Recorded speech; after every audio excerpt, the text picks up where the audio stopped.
Good evening and welcome to the PBS NewsHour Politico Democratic Presidential Debate from Loyola Marymount University in Los Angeles, California. I'm Judy Woodruff, and I am joined tonight, thank you, I'm joined tonight by my fellow moderators, Politico Chief Political Correspondent Tim Alberta, PBS NewsHour Senior National Correspondent Amna Nawaz, and PBS NewsHour White House correspondent Yamiche Alcindor. And now, please greet tonight's candidates. They are businessman Andrew Yang, South Bend, Indiana Mayor Pete Buttigieg, Massachusetts Senator Elizabeth Warren, former Vice President Joe Biden, Vermont Senator Bernie Sanders, Minnesota Senator Amy Klobuchar, and businessman Tom Steyer. Welcome to all, and we will be right back to begin the debate. Look what's happening to the American workers. They're being stifled. It has to end. We are the only major country on earth not to guarantee health care to all people. They want what it takes to be part of America's middle class. Everybody deserves a living wage in this country. The proposals I'm putting forward would make me the most progressive president in my lifetime. If people are tired of the extremes in our politics, they've got a home with me. We have a broken government in Washington, D.C. What we need is a new voice and a new set of solutions.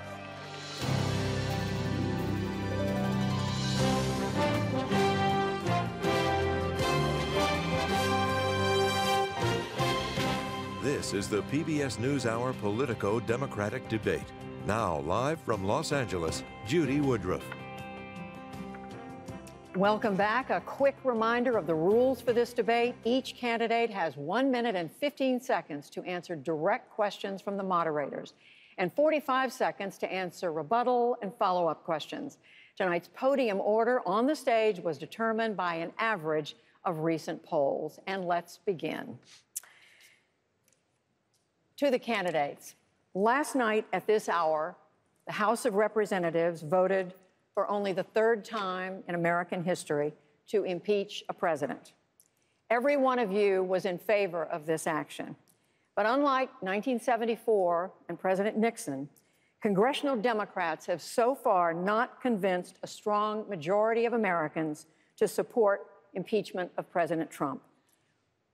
Why do you think that is, and what can you say or do differently in the coming weeks to persuade more Americans that this is the right thing to do? I want to ask all of you to respond, but to begin with Vice President Biden.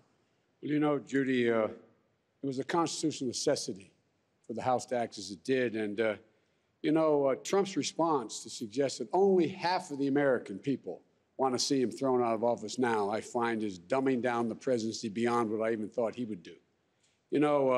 Is any wonder that if you look at the international polling that's been done, that the Chinese leader is rated above the American president, or that Vladimir Putin congratulated him, saying stand fast, and in fact, it was a mistake to impeach him. We need to restore the integrity of the presidency, of the office of the presidency. And it's about time we get that underway. My job, and I think the job of all of us up here, is to, in fact, well, that's not true. Some are going to be actually voting in the Senate. But my job is to just go out and make the case why he doesn't deserve to be president of the United States for another 4 years. Senator Sanders, why do you think more people are not in support of impeachment, and what else can you do? Well, Judy, what I would say is that we have a president who is a pathological liar. We have a president who is running the most corrupt administration in the modern history of this country. And we have a president who is a fraud, because during his campaign, he told working people one thing, and he ended up doing something else. I believe, and I will personally be doing this in the coming weeks and months, is making the case that we have a president who has sold out the working families of this country, who wants to cut Social Security, Medicare, and Medicaid after he promised he would not do that, and who has documentedly lied thousands of times since he is president. And the case to be made is, yeah, certainly I disagree with Trump on virtually all of his policies. But what conservatives, I think, understand is that we cannot have a president with that temperament who is dishonoring the presidency of the United States. Senator Warren, why do you think more Americans don't agree that this is the right thing to do, and what more can you say? So I see this as a constitutional moment. Last night, the president was impeached, and everyone now in the Senate who's taken a constitutional oath to uphold our Constitution, and that doesn't mean loyalty to an individual. It doesn't mean loyalty to a political party. It means loyalty to our country, and that vote will play out over the next several weeks. But the way I see this is we've now seen the impact of corruption, and that's what's clearly on the stage in 2020, is how we are going to run against the most corrupt president in living history. You know, this president has made corruption originally his argument that he would drain the swamp, and yet he came to Washington, broke that promise, and has done everything he can for the wealthy and the well-connected, from tax breaks to ambassadorships. We have to prosecute the case against him, and that means we need a candidate for president who can draw the sharpest distinction between the corruption of the Trump administration and a Democrat who is willing to get out and fight, not for the wealthy and well-connected, but to fight for everyone else. That's why I'm in this race. Senator Klobuchar, what argument can you make to persuade more Americans this is the right thing? Let me make the case to the American people. As a wise judge said, the president is not king in America. The law is king. And what James Madison once said when he was speaking out at the Constitutional Convention, and by the way, I think he's a pretty good size for a president. He was 5'4". And what he said the reason that we have these impeachment articles in the Constitution, that the provisions are in there, is because he feared that a president would betray the trust of the American people for a foreign power. That is what happened here. Watergate, this is a global Watergate. In the case of Watergate, a paranoid president facing election looked for dirt on a political opponent. He did it by getting people to break in. This president did it by calling a foreign leader to look for dirt on a political opponent. And I would make this case. As we face this trial in the Senate, if the president claims that he is so innocent, then why doesn't he have all the president's men testify? Richard Nixon had his top people testify. We should be hearing from Mulvaney, who is the one, under oath, witnesses have said that Mulvaney is the one that said, okay, we're going to withhold this aid to a fledgling democracy to get dirt on a political opponent. We should hear from Bolton, who told his own staff to go see a lawyer after they met with the president. That is the case. If President Trump thinks that he should not be impeached, he should be not scared to put forward his own witnesses. Mayor Buttigieg, what additional argument can you make to the American people? At the end of the day, this is beyond public opinion. This is beyond polls. This is beyond politics. The president left the House with no choice. And I think a lot of us are watching this process, watching Washington go through the motions, and not expecting much but a foregone conclusion when it gets to the Senate. But we cannot give in to that sense of helplessness, because that's what they want. They want us to be taken in by that cynicism to where we give up on the process altogether. Meanwhile, their allies are laughing all the way to the bank as we see policies that let giant corporations, some of which made billions in profits, pay not just zero, but as we've recently learned, negative taxes, all while they block policies that would actually boost wages for working Americans. But here's the good news. It's up to us. No matter what happens in the Senate, it is up to us in 2020. This is our chance to refuse to be taken in by the helplessness, to refuse and reject the cynicism. That is what this presidential election is about. It is what my campaign is about. Our opportunity in 2020, no matter what happens in Washington, as a country, to change the course of this nation for the better. Mr. Yang, what more? I'm over here. Mr. Yang, what more I'm actually can you Mr. say Steyer. to the American people? Judy, I'm sorry, Mr. Steyer. I'm sorry. Well, let me remind everyone that I'm the person who started the need to impeach movement over 2 years ago. Because I believe what counts here is actually the American people's opinion. Over 8.5 million signed that petition and dragged Washington into the idea that actually the most corrupt president in American history, it's not a question of political expediency, it's not a question of political tactics, it's a question of right and wrong. So now when we look what's going on, I actually agree with Senator Klobuchar. The question here is, if we want the American people to understand what's going on, we need to have the administration officials testify on TV so we can judge. The court that counts here is the court of public opinion. The American people deserve to see the truth of these administration officials testifying under oath so we can make up our mind. If we want Republican senators to do the right thing, we need their constituents to see the truth on TV and tell them, get rid of this guy or we'll get rid of you. That's what I believe in. I'm a believer in the grassroots as an outsider, getting the American people's voice to count. That's who I trust, and that's who I trust now. Mr. Yang. It's clear why Americans can't agree on impeachment. We're getting our news from different sources, and it's making it hard for us even to agree on basic facts. Congressional approval rating, last I checked, was something like 17%, and Americans don't trust the media networks to tell them the truth. The media networks didn't do us any favors by missing the reason why Donald Trump became our president in the first place. If you turn on cable network news today, you would think he's our president because of some combination of Russia, racism, Facebook, Hillary Clinton, and emails all mixed together. But Americans around the country know different. We blasted away 4 million manufacturing jobs that were primarily based in Ohio, Michigan, Pennsylvania, Wisconsin, Missouri. I just left Iowa. We blasted 40,000 manufacturing jobs there.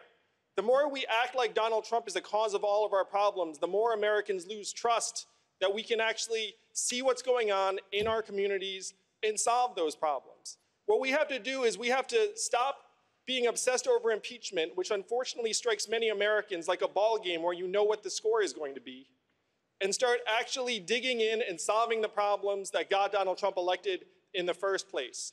We have to take every opportunity to present a new positive vision for the country, a new way forward to help beat him in 2020, because make no mistake, he'll be there at the ballot box for us to defeat. Thank you, Mr. Yang.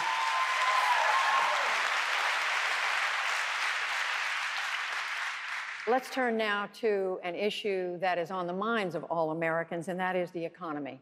Senator Sanders, today the House of Representatives voted for a new bipartisan trade agreement among the United States, Canada, and Mexico.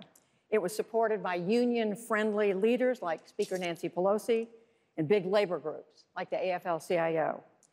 They say it is going to be a big job creator. Senator, my question is, will you support this deal? And if not, why not? Judy, you're talking to somebody who, unlike some of my colleagues here, voted against NAFTA, voted against PNCR with China, two agreements that cost us over 4 million decent-paying jobs. Now, I don't agree with your statement that people think this is going to be a great job creator. This is a modest improvement over what we have right now.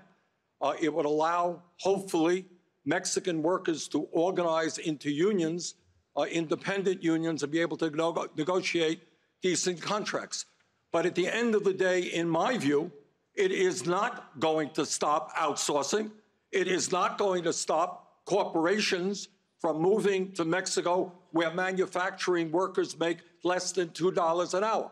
What we need is a trade policy that stands up for workers, stands up for farmers, and by the way, the word climate change, to the best of my knowledge, is not discussed in this new NAFTA agreement at all, which is an outrage.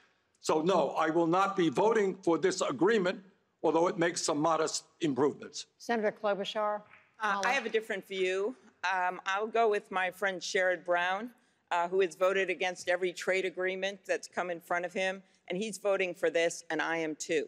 And the reason I am voting for it is that I believe that we have a change with this agreement.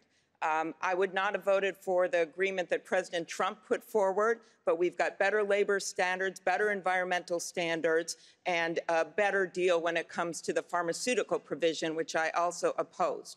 95% of our customers are outside of our borders, and we have to make sure that we have trade agreements that are more fair, because if we can encourage work made in America, every time you hold something in your hand that says made in America, it is the ingenuity of our workers. It is the quality of a product. It is the equality of our workers, and it is the hopes and dreams of the American people. I think this agreement, while Senator Sanders is correct, there are some issues with it, is much better than the one originally proposed. And for those farmers in the Midwest, and for those people that have been hurt by the fact that we will not have a trade segment with Mexico and with Canada and the United States, I think that this is a much better deal. All right, we can pull some of your, I see some other hands up. I want to move to the next question, and you can bring in, I think, your points with this. But this one I'm going to initially address to Vice President Biden, and that is the overall U.S. economy right now looks strong. The unemployment rate is at historic lows. Unemployment among African Americans is down. The markets are booming. Wages, while not growing as much as many would like, they're still doing about as well as they were in the Obama-Biden era. My question to you, Mr. Vice President, is what is your argument to the voter watching this debate tonight who may not like everything President Trump does, but they really like this economy and they don't know why they should make a change? Well, I don't think they really do like the economy. Go back and talk to the old neighbors in the middle-class neighborhoods you grew up in. The middle class is getting killed. The middle class is getting crushed, and the working class has no way up as a consequence of that. You have, for example, farmers in the Midwest, 40% of them couldn't pay their bills last year. You have most Americans, if they received a bill for $400 or more, they'd have to sell something or borrow the money. The middle class is behind the eight ball. We have to make sure that they have an even shot. We have to eliminate a significant number of these god-awful tax cuts that were given to the very wealthy. We have to invest in education. We have to invest in health care. We have to invest in those things that make a difference in the lives of middle-class people so they can maintain their standard of living. That's not being done. And the idea that we're growing, we're not growing. The wealthy, very wealthy are growing. Ordinary people are not growing. They are not happy with where they are, and that's why we must change this presidency now. Mayor Buttigieg, is that your assessment? Yes, where I live, folks aren't measuring the economy by how the Dow Jones is looking. Measuring the economy by how they're doing. When you're doing the bills at the end of the month at your kitchen table, and you find that even if your wages have gone up, it's not nearly going as fast as the cost of health and housing. This economy is not working for most of us, for the middle class, and I know you're only ever supposed to say middle class and not poor in politics, but we've got to talk about poverty in this country. There is not one county in the United States of America where someone working full-time at the minimum wage can afford a two-bedroom apartment. In most places, not even a one-bedroom apartment. The biggest problem in our economy is simple. People are not getting paid enough. That is not the result of some mysterious cosmic force. It's the result of bad policy, and we've got to change it by raising wages and empowering workers. Mr. Yang. GDP and corporate profits are at record highs in America today. Also at record highs, depression, financial insecurity, student loan debt, even suicides and drug overdoses. It has gotten so bad that our life expectancy as a country has declined for the last 3 years because suicides and drug overdoses have overtaken vehicle deaths for the first time in American history. The fact is, this unemployment rate and GDP have very little relationship with people's lived experience on the ground. If you're a recent college graduate, you have a 40% chance of doing a job that doesn't require a college degree. That doesn't show up in the headline unemployment rate, nor does all of the families that are working 2 or 3 jobs to get by. Senator Warren, you have your hand up. I do. And I have a question for you. Well, I want to ask this question. Go ahead. Because here's the problem. I'm proud to stand on a stage with Democrats who understand that a rising GDP, rising corporate profits is not being felt by millions of families across this country. I'm proud to stand on a stage with people who see that America's middle class is being hollowed out and that working families and poor people are being left behind. What we need to talk about, though, is why that has happened. And the answer is we've got a government that works great for those with money and doesn't work for much of anyone else. We have a government that works great for giant drug companies, just not for someone trying to fill a prescription. Works great for people who want to make money at private prisons and private detention centers at our border, just not for the people whose lives are torn apart. Works great for giant oil companies that want to drill everywhere, but not for the rest of us who see climate change bearing down upon us. And when you see a government that works great for the wealthy and the well-connected and for no one else, that is corruption, pure and simple, and we need to call it out for what it is. I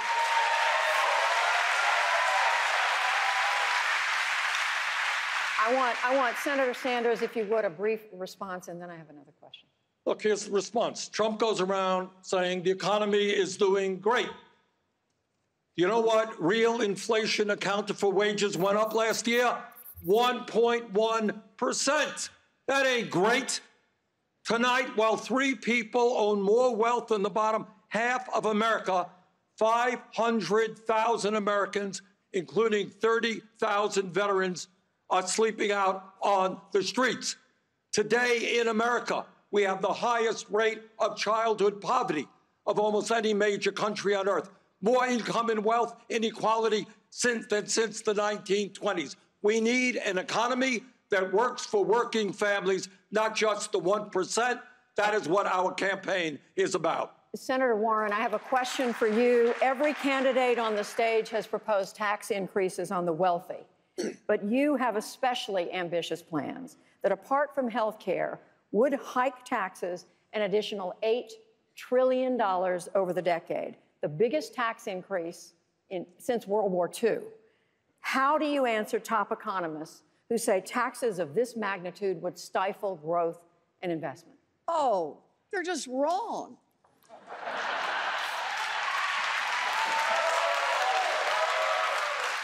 Let's start with a wealth tax, the idea of a 2-cent tax on the great fortunes in this country, $50 million and above. For 2 cents, what can we do? We can invest in the rest of America. We can provide universal child care, early childhood education for every baby in this country aged 0 to 5. Universal pre-K for every 3-year-old and 4-year-old, and raise the wages of every child care worker and preschool teacher. We can do even more for our public schools, for college graduates. We can cancel student loan debt. But think about the economic impact of that. You leave 2 cents with the billionaires, they're not eating more pizzas. They're not buying more cars. We invest that 2% in early childhood education and child care. That means those babies get top-notch care. It means their mamas can finish their education. It means their mamas and their daddies can take on real jobs, harder jobs, longer hours. And we can increase productivity in this country, and we can start building this economy from the ground up. That's how we build it in small towns. That's how we build it in rural America, and that's how we build it in urban America, an economy that works not from Wall Street, but that works from Main Street. Brief responses from Mr. Steyer and Mr. Buttigieg. So let me say that I agree with Senator Warren in much of what she says. I've been for a wealth tax for over a year. I'm in favor of undoing all the tax breaks for rich people and big corporations that this administration has put through. And in addition, I've talked about equilibrating the taxes on passive investment income, which would allow us to cut taxes for 95% of Americans by 10%. But there's something else going on here that I think is really important, and that's this. We know Mr. Trump's going to run on the economy. I built a business over 30 years from scratch. We're going to have to take him on the economy in terms of growth as well as economic justice. We're going to have to be able to talk about growth, prosperity across the board for everyone in America. My experience building a business, understanding how to make that happen means I can go toe-to-toe with Mr. Trump and take him down on the economy and expose him as a fraud and a failure. And I think that's different from the other people on this stage. I think we need a different, unconventional way of attacking a different, unconventional president who actually went after the best prepared candidate in American history and beat her. Mayor Buttigieg. We're also right now, I think we're being offered a false choice. You either have to go all the way to the extreme or it's business as usual. Yes, we must deliver big ideas. And yes, taxes on wealthy individuals and on corporations are going to have to go up. We can also be smart about the promises we're making.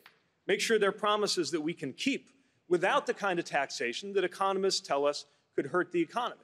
It's why, for example, I propose that we make college free for 80% of Americans, but it doesn't have to be free for the top. If you're in that top 10%, how about you pay your own tuition and we save those dollars for something else that we could spend them on that would make a big difference, whether it's infrastructure, childcare, housing, health. On issue after issue, we've got to break out of the Washington mindset that measures the bigness of an idea by how many trillions of dollars it adds to the budget, or the boldness of an idea by how many fellow Americans it can antagonize. We're going to take a short break, and we'll be right back in 2 minutes with questions from my fellow moderators.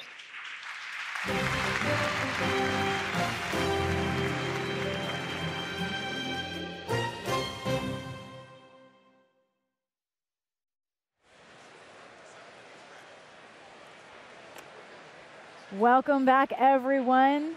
We are here back at the break in this debate, the first of 3 breaks. This is a short one. I'm joined by, of course, our fantastic panel of analysts and journalists. And I want to first ask you, Stephanie Tsai and Amy Walter, we hit the 2 big topics right off the top. Impeachment, basically President Trump, how do you deal with him, and the economy. Let's start with the economy. That's the #1 issue for voters here.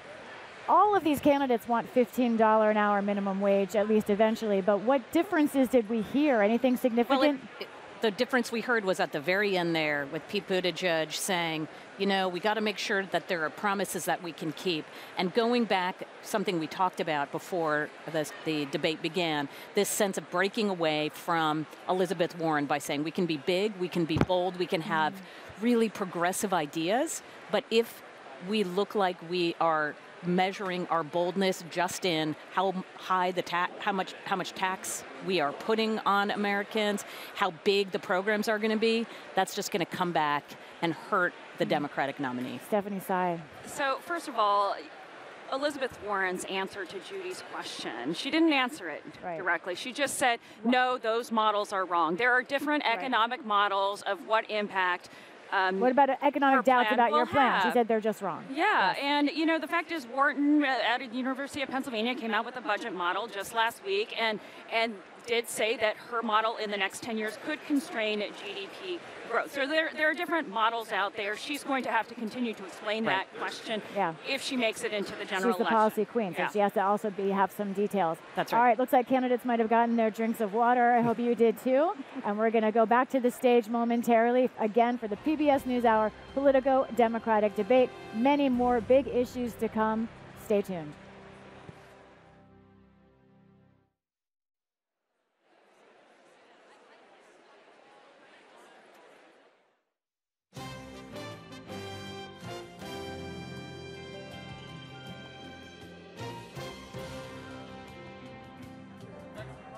Live from Los Angeles, the PBS NewsHour Politico Democratic debate continues. Once again, Judy Woodruff. Welcome back to the PBS NewsHour Politico Democratic presidential debate. The next question is from Tim Alberta of Politico. Thanks, Judy. Candidates, good evening. We're going to talk about climate now. Senator Klobuchar, many scientists say that even if the U.S. reduced its carbon footprint to 0 by the year 2050, the damage will have been done.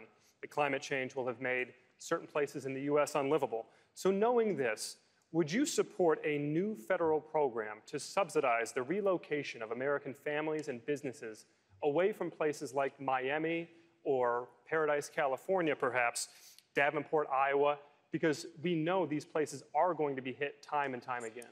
Well, I very much hope we're not going to have to relocate entire cities, but we will probably have to relocate some individual residents.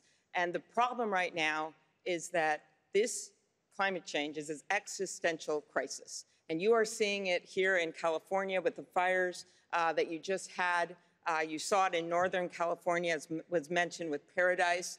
And the most moving video from that to me was a 30-second video of that dad driving his little girl through the lapping fires with the neighborhood burning behind him and singing to her to calm her down. We cannot wait to act. There's an Ojibwe saying that great leaders make decisions not for this generation, but 7 generations from now. This president doesn't keep his decisions for 7 minutes. So what I think we need to do, get back into the International Climate Change Agreement. I will do that on day 1.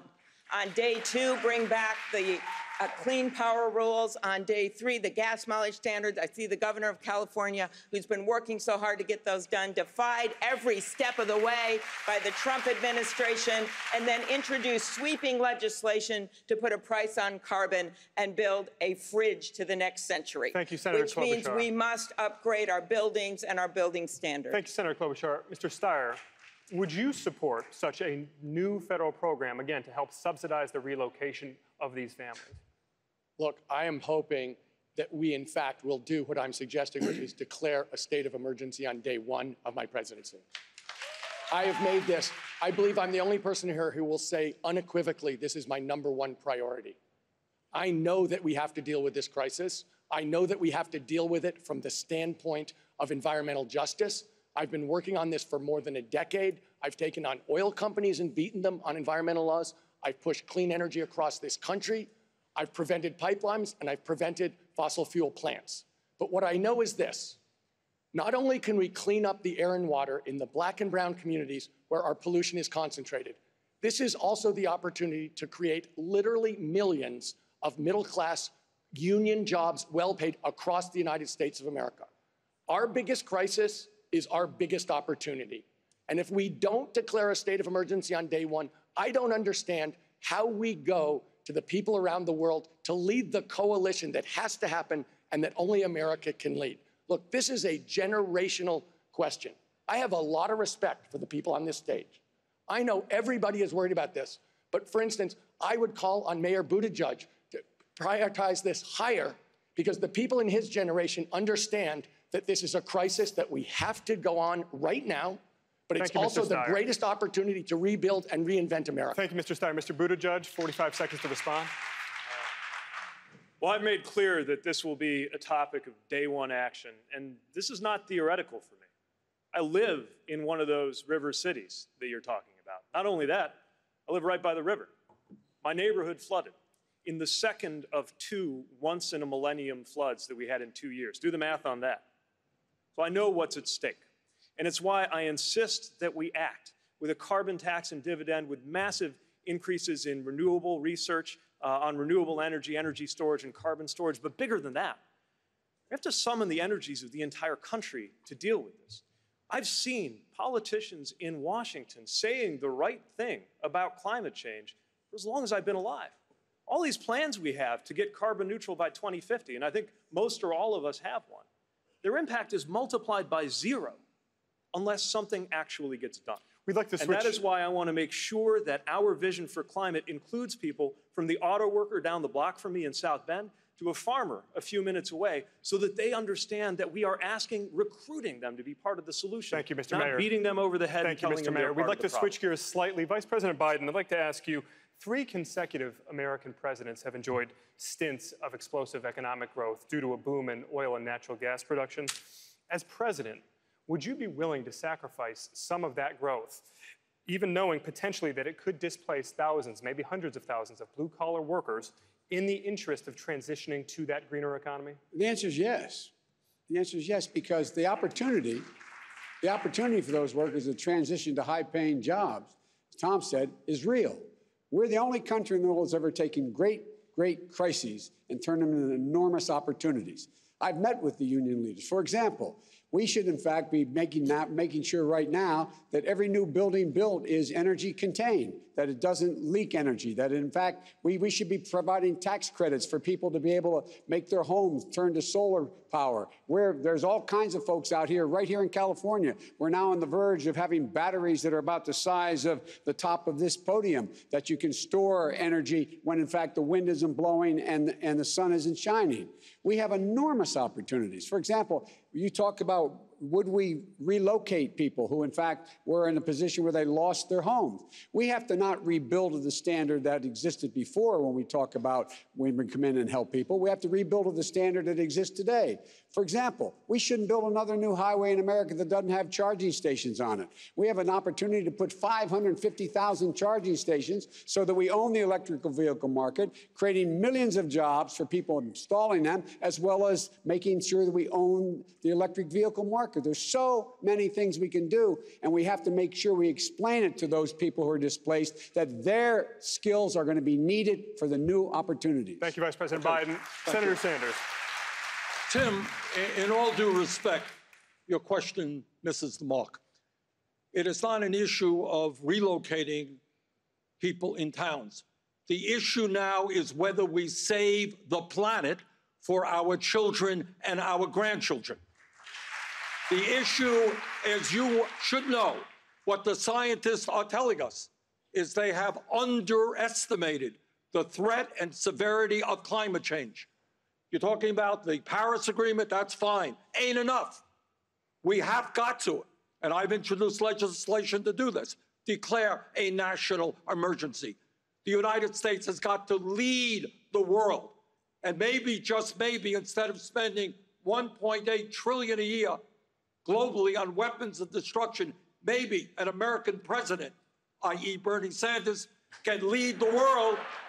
Instead of spending money to kill each other, maybe we pool our resources and fight our common enemy, which is climate change. Thank you, Senator Sanders. Senator Warren, a new question to you, Senator Warren. Many of our Western allies rely heavily on nuclear energy because it's efficient, affordable, and virtually carbon-free. And many climate experts believe that it's impossible to realize your goal of net zero emissions by the year 2050 without utilizing nuclear energy. So can you have it both ways on this issue? So I see it right now as we've got to get the carbon. We've got to stop putting more carbon into the air. We've got to get the carbon out of the air and out of the water. And that means that we need to keep some of our nuclear in place. I will not build more nuclear. I want to put the energy, literally, and the money and the resources behind clean energy, and by increasing by tenfold what we put into science, what we put into research and development. We need to do what we do best, and that is innovate our way out of this problem and be a world leader. But understand, the biggest climate problem we face is the politicians in Washington who keep saying the right thing, but continue to take money from the oil industry, continue to bow down to the lobbyists, to the lawyers, to the think tanks, to the bought and paid for experts. America understands that we've got to make change, and we're running out of time, that climate change threatens every living thing on this planet. But getting Congress to act, they just don't want to hear it. And if we don't attack the corruption first, if we don't attack the corruption head on, then we're not going to be able to make the changes we need to make on climate, on gun safety, on drug pricing, on all of the big problems that face us. Thank you. We need a Washington that doesn't just work for the rich and the powerful. We need one that works for our families. Thank you, Senator Klobuchar, and then I'd like to bring in Senator Yang and Mr. Steyer for follow-ups. Well, I wanted to add to what Elizabeth said. So the way we tackle this corruption is by winning big in this election. And the way we take on climate change in a big way is by, yes, talking about what's happening on the coast, as I just did, but also talking about what's happening in the Midwest, where I'm from. It's not flyover country to me. I live there. And what we are seeing there is unprecedented flooding. We're seeing an increase, 50% increase in homeowners insurance over the last few years. And when we make these changes, we have to make clear to people that when we put a price on carbon, that money is going to come back to those areas where people are going to be hurt, where jobs are going to change, and to make them whole with their energy bills. When you make the case like that, you bring in the Midwestern votes, you win big, and I think the best way to do it is by putting someone at the top of the ticket who's from the Midwest. Mr. Yang, 45 seconds on the issue of nuclear energy. Well, first, we should obviously be paying to relocate Americans away from places that are hit by climate change. We're already doing it. We relocated a town in Louisiana that became uninhabitable because the sea levels rose. And we know that town is not alone. That's playing out in coastal areas around the country. The question is, do you leave that town on its own to fend for itself, or do you come together as a country and say, we need to protect our people from climate change? Part of my plan is literally called Move People to Higher Ground, because that's what we need to do. And that's literal and figurative. Here in California, it's forest fires and forest management. On nuclear power, I agree with the research. We need to have everything on the table in a crisis situation, which this is. Other countries have had success with nuclear power, and the next generation thorium reactors have a wealth of potential. Thorium is not radioactive the way uranium is. It doesn't last as long, and you can't make a weapon out of it. If we're going to innovate our way out of this, as Elizabeth is saying, then we have to have nuclear on the table. Thank you, Mr. Yang. The last word on climate to you, Mr. Steyer. Look, the point about nuclear power is it's not at a stage in the United States where it's competitive on price. It has a lot of risks to it in terms of disasters, and we have no ability to store the toxins that come out of it and last 100,000 years. We actually have the technology that we need. It's called wind and solar and batteries. So in fact, what we need to do, we can do.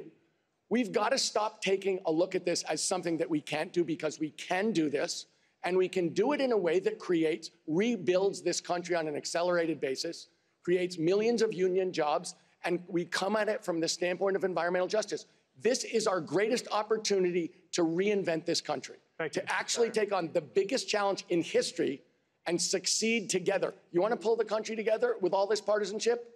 Let's take on the biggest challenge in history and succeed together as a nation. That's what pulls people together. Thank you, Mr. Steyer. Amna. Thanks, Ken. Vice President Biden. Yes. You've been reassuring voters that things will return to normal once President Trump leaves office, that Republicans will have what you call an epiphany and come to the table to work with the Biden administration. But given everything that you have seen from current Republicans, what evidence is there that things will change? Look, I didn't say return to normal. Normal's not enough. Normal, in fact, we have to move beyond normal, whether it's healthcare, the environment, whatever it is. We have to build on what we had started in our administration, and that's been interrupted very badly, number one. Number two, with Trump out of the way, it's not going to change things in a fundamental way. But what it will do is it will mean that we're in a position where he's not going to be able to intimidate the base. His base is not going to be intimidate those half a dozen Republicans we may need and other things. I refuse to accept the notion, as some on this stage do, that we can never get to a place where we have cooperation again. If that's the case, we're dead as a country. We need to be able to reach a consensus. And if anyone has reason to be angry with the Republicans and not want to cooperate, it's me. The way they've attacked me and my son and my family, I have no love. But the fact is, we have to be able to get things done. And when we can't convince them, we go out and beat them like we did in the 2018 election in red states and in purple states. Thank you, Mr. Biden. Mr. Yang, I want to switch topics to you, Mr. Yang. A new question. The Democratic Party relies on Black, Hispanic, and Asian voters, but you are the only candidate of color on the stage tonight, and the entire field remains overwhelmingly white. What message do you think this sends to voters of color? It's both an honor and disappointment to be the lone candidate of color on the stage tonight. I miss Kamala, I miss Corey, though I think Corey will be back.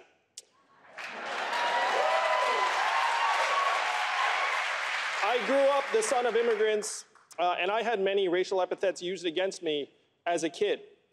But Black and Latinos have something much more powerful working against them than words. They have numbers. The average net worth of a black household is only 10% that of a white household. For Latinos, it's 12%. If you're a black woman, you're 320% more likely to die from complications in childbirth. These are the numbers that define race in our country. And the question is, why am I the lone candidate of color on this stage? Fewer than 5% of Americans donate to political campaigns. You know what you need to donate to political campaigns? Disposable income. The way we fix this is we take Martin Luther King's message of a guaranteed minimum income, a freedom dividend of $1,000 a month for all Americans. I guarantee if we had a freedom dividend of $1,000 a month, I would not be the only candidate of color on this stage tonight. Thank you, Mr. Yang. Senator Sanders, I do want to put the same question to you, Senator Sanders. What message do you think? I'll answer that question, but I wanted to get back to the issue of climate change for a moment, because I do believe this is the existential issue. Senator, with all respect, this question is about race. Can you answer the question as it was asked? I certainly can. Because people of color, in fact, are going to be the people suffering most if we do not deal with climate change. And by the way, we have an obligation up here, if there are not any of our African-American brothers and sisters up here, to speak about an economy in which African-Americans are exploited, where black women die 3 times at higher rates than white women, where we have a criminal justice system which is racist and broken, disproportionately made up of African-Americans and Latinos and Native Americans who are in jail. So we need an economy that focuses on the needs of oppressed, exploited people, and that is the African-American community. Thank you, Senator. Yamiche. Thank you, Amna. Senator Klobuchar, here in California, people who identify as Hispanic, Black, Asian, or multiracial represent a majority of the population, outnumbering white residents. The United States is expected to be majority non-white within a generation. What do you say to white Americans who are uncomfortable with the idea of becoming a racial minority, even if you don't share their concerns? I say this is America. You're looking at it. And we are not going to be able to succeed in the world if we do not invite everyone to be part of our economy. Our Constitution says that we strive for a more perfect union. Well, that's what we are doing right now. And to me, that means, one, that everyone can vote, and that includes our communities of color. This action that's been taken by this president and his people and his governors all over the country is wrong. They have made it harder for African Americans to vote, as one court said, discriminated with surgical precision. What would I do as one of the leaders on voting in the U.S. Senate? One, stop the purging. As Stacey Abrams said, you know, you do not stop having your right to assemble if you don't go to a meeting for a year. Because you don't go to a church or a synagogue or a mosque for 3 months, you don't lose your right to worship. You shouldn't lose your right to vote. I would pass, as president, my bill to register every kid in this country when they turn 18 to vote. That would make all of these discriminatory actions in these states go away, and I would stop the gerrymandering, in addition to the agenda of economic opportunity.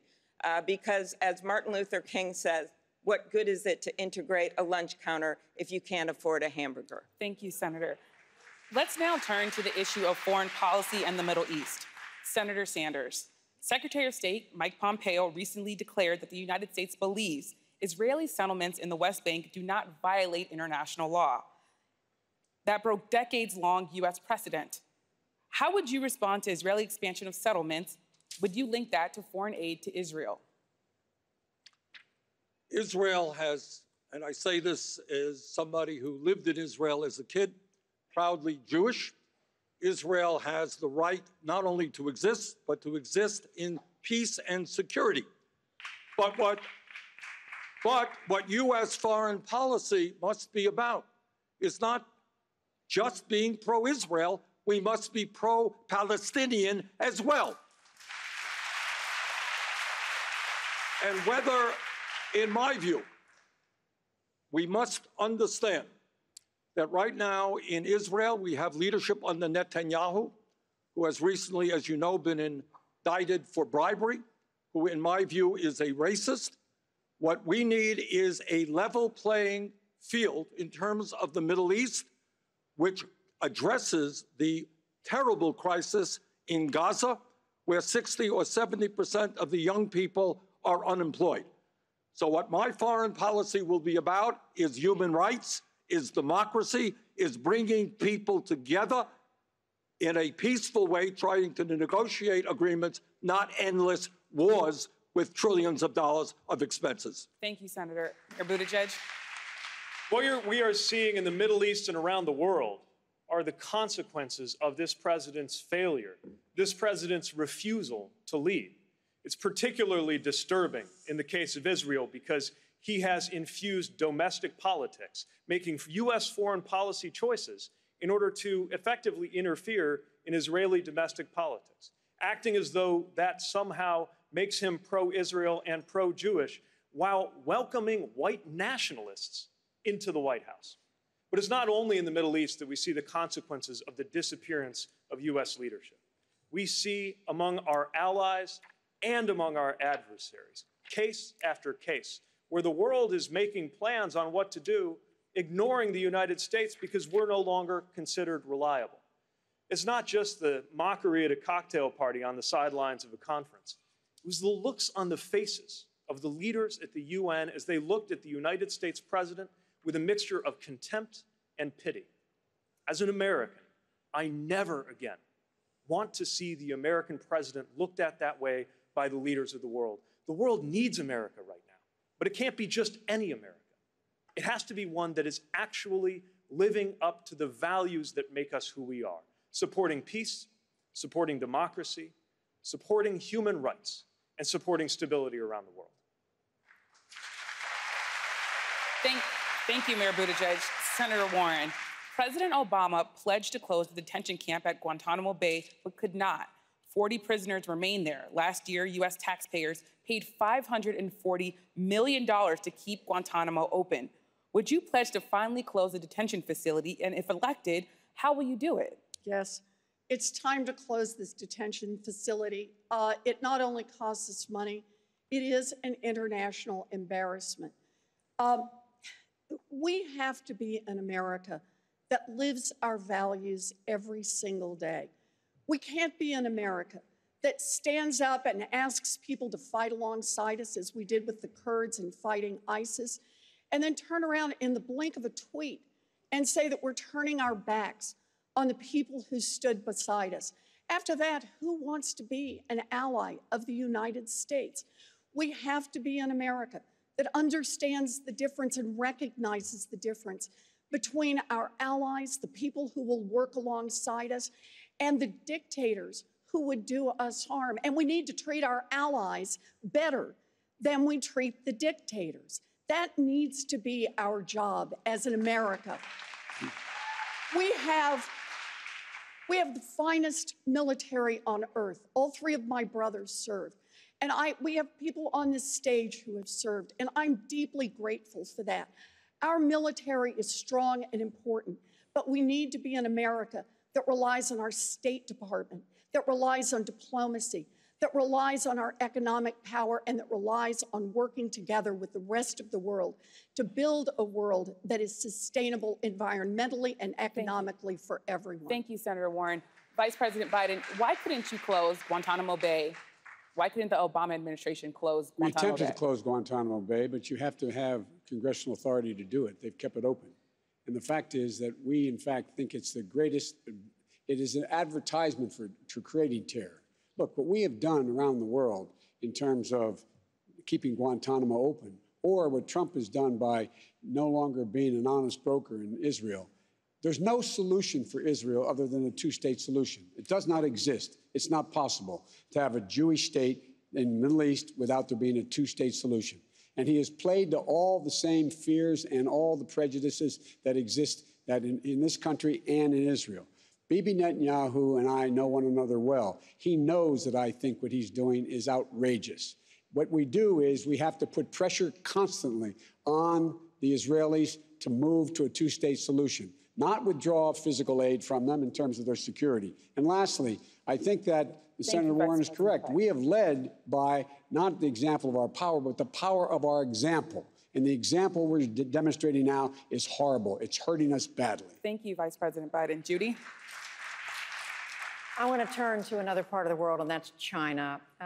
Mayor Buttigieg, you have said that you think China presents more of a challenge than do your fellow candidates believe. The U.S. clearly wants China's cooperation on human rights, on climate change, on North Korea, on terrorism, and yet Americans are appalled by China's record on human rights, including the detention of over 1 million Muslim Uyghurs. Should the U.S., is my question, do more than protest and issue sanctions? Should the U.S., for example, boycott the 2022 Beijing Olympics? I think that any tool ought to be on the table, especially diplomatic, economic, and social tools like what you're describing. Look, for the president to let it be known that his silence, whether it's on the rounding up of Muslim Uyghurs in Xinjiang, putting them into camps, or the aspirations of the people of Hong Kong for democracy, for him to let China know that his silence can be purchased is trashing American values. The reality is that there's a lot more to the relationship with China than who's selling more dishwashers. Yes, we need a much smarter trade policy. We also have to acknowledge what's going on over there. The use of technology for the perfection of dictatorship. That is going to require a stronger than ever response from the U.S. in defense of democracy. But when folks out there standing up for democracy hear not a peep from the President of the United States, what message is that sending to the Chinese Communist Party? The message I will send is that if they perpetrate a repeat of anything like Tiananmen Square when it comes to Hong Kong, they will be isolated from the free world, and we will lead that isolation diplomatically and economically. Mr. Steyer, many Americans have been moved in the last months by the protests of the people of Hong Kong. It is Chinese territory, but what would you do as president if the Chinese government moved in militarily? Look, there is a temptation, particularly for this president, to try and answer that in a bilateral way. The way the United States should be reacting in Hong Kong is by gathering our coalition of democracy and freedom-loving partners and allies to push back. In fact, when we're making moral statements around the world, it should not be us threatening and trying to be the world's policeman. It should be us leading on a value-driven basis with the other people who share our values and want to change the world. We actually can't isolate ourselves from China.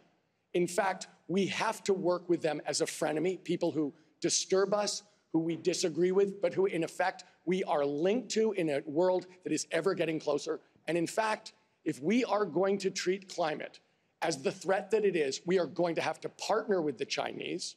They are going to have to come along with us. They're going to have to trust us. And together, we're going to have to solve this problem. So the ability to say it's off the table, we need a good relationship with them, and we're going to have to work with them going forward under all circumstances. Thank you, Mr. Steyer. Vice President Biden, on China, we now know that China is engaged in an unprecedented military buildup. They have just launched a new aircraft carrier. There are new signs of their disturbing espionage campaign here inside the United States. There are a number of disturbing signs from the Chinese. National security scholars have long warned about the historical precedent that when there's a ruling power and a rising power, there's likely to be a war. Is the U.S. on a collision course with China? What steps could you take as president? It's on a collision course with China, but not for a war. What we have to make clear is that we, in fact, are not going to abide by what they've done. 1 million Uyghurs, as you pointed out, Muslims, are in concentration camps. That's what they are right now. They're being abused. They're in concentration camps. And what we started in our administration that Trump stopped, we should be moving 60% of our sea power to that area of the world to let, in fact, the Chinese understand that they're not going to go any further. We are going to be there to protect other folks. Secondly, we, in fact, should make sure that we begin to rebuild our alliances, which Trump has demolished, with Japan and South Korea, Australia, and Indonesia. We, in fact, need to have allies who understand that we're going to stop the Chinese from their actions. We should be gone to the UN immediately and sought sanctions against them in the United Nations for what they did. We have to be firm. We don't have to go to war, but we have to make it clear this is as far as you go, China. And in terms of their military buildup, it's real. But it would take them about 17 years to build up to where we are. We're not looking for a war, but we've got to make clear we are Pacific power, and we are not going to back away. Mr. Yang, and then Senator Klobuchar. I have family in Hong Kong. I spent 4 months there, and seeing what's happening on the streets, it's shocking. They banned face masks in Hong Kong. Why? Because they have AI technology that now is using facial recognition to identify protesters if they so much as do anything on the street, so they can follow up with them and detain them later. This is the rivalry that we have to win where China's concerned. They're in the process of leapfrogging us in AI because they have more data than we do, and their government is subsidizing it to the tune of tens of billions of dollars. I have sat with our leading technologists, and they say they cannot match the Chinese resources. China just produced its first major smartphone that does not have Google apps, and it is now trying to export its technology to the rest of the world. What we have to do is build an international coalition to set technology standards, and then you can bring the Chinese to the table in a very real way, because this is their top priority, and this is where we need to outcompete them and win. Senator Klobuchar. When it comes to foreign policy, I think we need to keep our promises and keep our threats. And this president has done neither. And a country like China, their leaders, they watch that and they know. He has stood with dictators over innocents. He has stood with tyrants over free leaders. He does it all the time. And I have a little different take than some of my colleagues when it comes to what happened at that conference with NATO. Yeah, they were making fun of him, some of the foreign leaders. I've heard senators make more fun of other senators than that. The point of it was that he couldn't even tolerate it. He is so thin-skinned that he walked. He quit. America doesn't quit. So if we want to send a message to the Chinese, we stand with our allies. We stand with them firmly. We have a very clear and coherent foreign policy when it comes to human rights. Check out my website, amyklobuchar.com. I have the 5 R's of our foreign policy about reasserting our values, rejoining international agreements like the Iranian nuclear agreement, but it all comes down to 1 R, returning to sanity. Mayor Buttigieg, and then we're going to take a break. I'm actually not worried about the president's bad sense of humor when it comes to being made fun of. I'm worried about the fact that he is echoing the vocabulary of dictators around the world. Yes. When the American president refers to unfavorable press coverage as the product of the enemy of the people, democracy around the world gets weaker. Freedom of the press, not just here at home, but around the world, gets weaker. It's one more reminder of what is at stake, not just here at home, but for world history, in the imperative that we win this election. Could I respond? This is our chance. Very brief. I just want to make very clear, Mayor, that the freedom of the press is deep in my heart. My dad was a newspaperman, and I am the one that asked every attorney general candidate we've had under Donald Trump, both of whom I opposed, about their respect for the First Amendment. And they have refused to follow the rules that Attorney General Holder put in place when it came to protecting our journalists. They would not commit that they wouldn't put a journalist in jail for doing their job. So this is not just talking points to me. This is the real world. And I think that experience that I will bring to the White House with protecting the First Amendment is worth more than any talking points. We are going to take a short break, and we'll be right back with more questions. The PBS NewsHour Politico Democratic debate will continue in a moment. Welcome back, everyone. This is Lisa Desjardins of the PBS NewsHour. Again, I'm here with the gang for this Democratic debate tonight in Los Angeles, California. Before we come to you, I want to show viewers something they're going to see a little bit later as well, which is the other major facility involved in this debate. It's the Spin Room. This is in another building here on the campus of Loyola Marymount. You can look at the spin room right now. It is completely empty. That's because candidates are at their, or sorry, reporters are at their desks. What you're seeing right now is actually the debate hall, but there is a spin room in the next building over. Anyway, the point I was trying to make, guys, you know, the point is that we have about 500 members of the media here, some 450, and as members of the media, what stood out so far? What were the key moments that we've had in this debate? I think it's been fairly interesting. Who has something? Ryan Liz of Politico. It's been extraordinarily substantive. A lot of issues that we have not seen in other debates. A really interesting discussion on nuclear. You know, big question about the differences between their climate plans, which really hasn't been addressed in previous debates. Elizabeth Warren and Yang disagreed on this. Elizabeth Warren would not add new nuclear capacity to address climate change. A lot of scientists suggest that perhaps you can't reach the carbon reduction targets that she has put forward without nuclear. Andrew Yang, who likes to think of himself as a man of science, is okay with nuclear, is not worried about the safety issues. Really, I like that you start with the nuclear difference. Because we haven't had debates where the climate, most people have argued, oh, they're the same on climate, but we drew some interesting issues there. On relocation, which is in a climate future is going to be a serious issue. Biden said yes, he'd spend money on relocating I thought that was the only definitive answer I heard on that. Yes, Bernie Sanders just objected to the premise. Yang also said that his plan literally is move to higher ground, and he did answer that question directly as well. Yeah. I want to ask you all else about Elizabeth Warren. She took two kind of detailed questions that I didn't hear answers from her on. One about how that Stephanie brought up earlier during a break about how she answers economists who say that her tax plan could actually mean a very large loss of jobs. She said simply they're wrong. The other was on Guantanamo Bay. She said right away, definitively, she wants to close it, but the question was how. And, you know, there I kind of thought she's so prepared, she has so many details in her mind, but instead she sort of went to this larger talk of American ideals and foreign policy.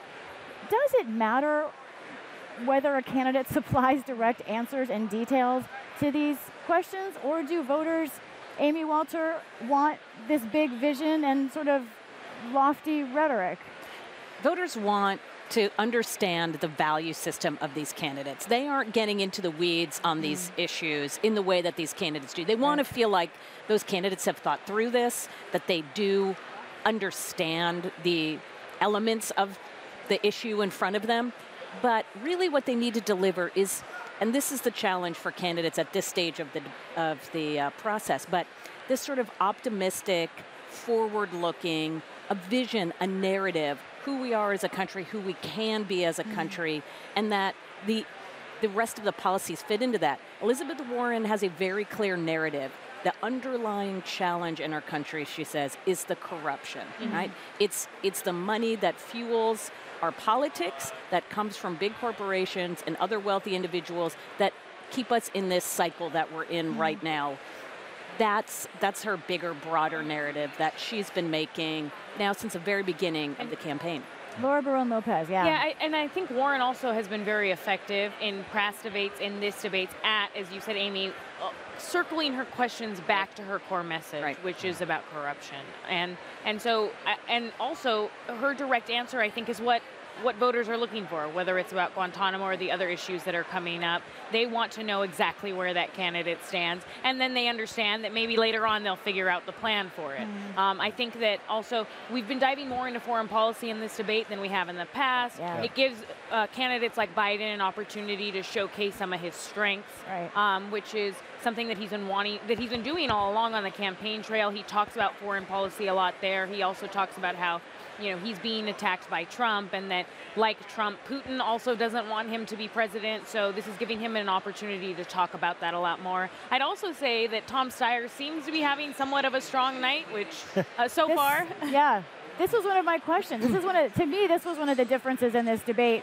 With fewer candidates, I feel like I've gotten more of a presence of Tom Steyer and Andrew Yang. They're getting more opportunities to speak. Tom Steyer said very clearly he thought climate change was what he would prioritize with China, essentially over Hong Kong. What do you make of those two candidates on either side of the stage? Ryan. It shows you that if you can survive to the final rounds of this kind of, debate process, which really is about winnowing the field, right, every month, you have an opportunity. Now, look, Steyer has, in the early stage, Steyer has struggled to build momentum, but a candidate like Amy Klobuchar, who entered this race as a real underdog, but is still on that stage, ticking up in Iowa, this smaller stage gives someone like that an opportunity to get a second, third, fourth look from a big chunk of voters. Yeah. She's had her hand raised several times during the debate. Viewers can't always see, but her hand goes up a lot. Stephanie, what stood out to you? Well, I will say that the Midwestern view of climate change from both Buttigieg and Klobuchar felt fresh to me within that debate. When we talk about Biden, I agree with what Laura said. He was able to play to some of his strengths when it comes especially to China, talking about Obama's policy of the Asia pivot. He talked about moving 60% of U.S. military projected force into the Asia Pacific. That's a continuation of an Obama policy. I think we'll see that as a theme for Biden throughout this campaign, is that continuation. Also with Biden, at that moment when he talked about the epiphany and he said, I can't imagine a place where we don't have cooperation again. I think that will also come up again. All right. You're getting a lot of substance and a lot of foreign policy, and we're going to now turn back to the PBS NewsHour Politico Democratic debate.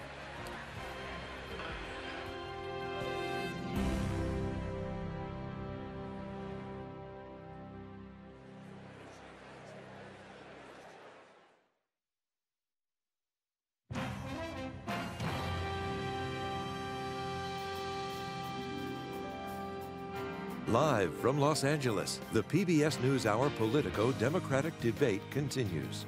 Once again, Judy Woodruff. Welcome back to the PBS NewsHour Politico Democratic presidential debate. I'm Judy Woodruff, joined by my PBS NewsHour colleagues Amna Nawaz and Yamiche Alcindor, by Tim Alberta of Politico. Now, let's turn to the next question from Tim. Thank you, Judy. Candidates. Let's make things interesting. Former President Obama said this week, when asked who should be running countries, that if women were in charge, you'd see a significant improvement on just about everything.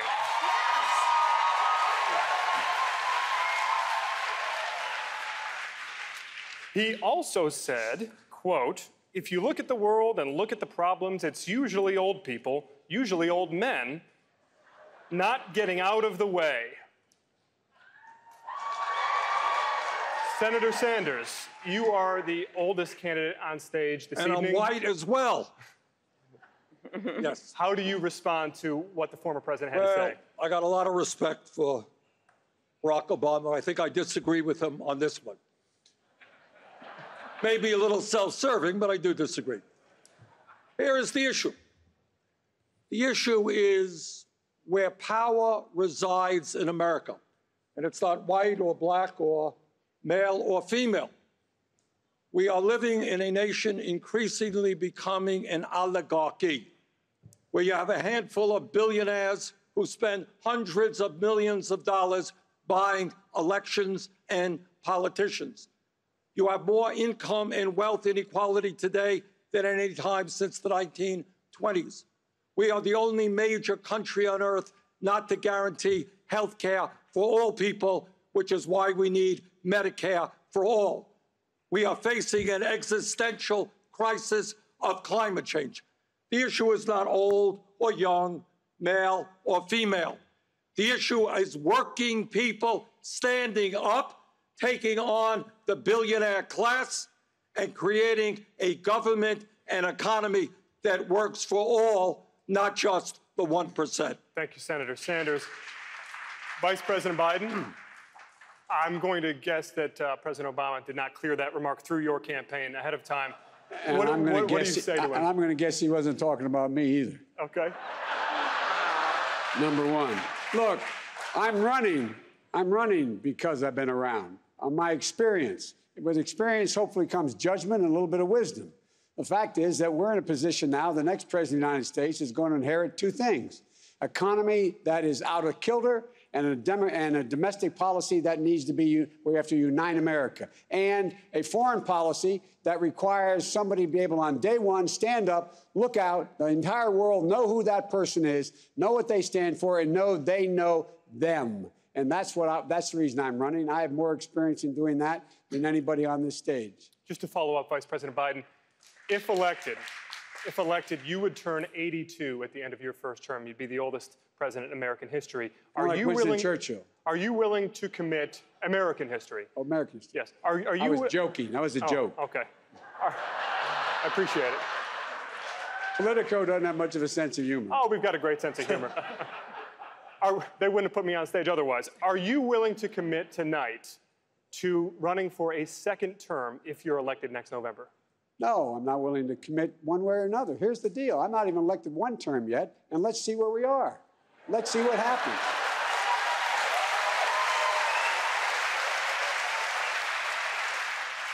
But it's a nice thought. Senator Klobuchar, you had your hand raised. Thank you for asking a woman this question.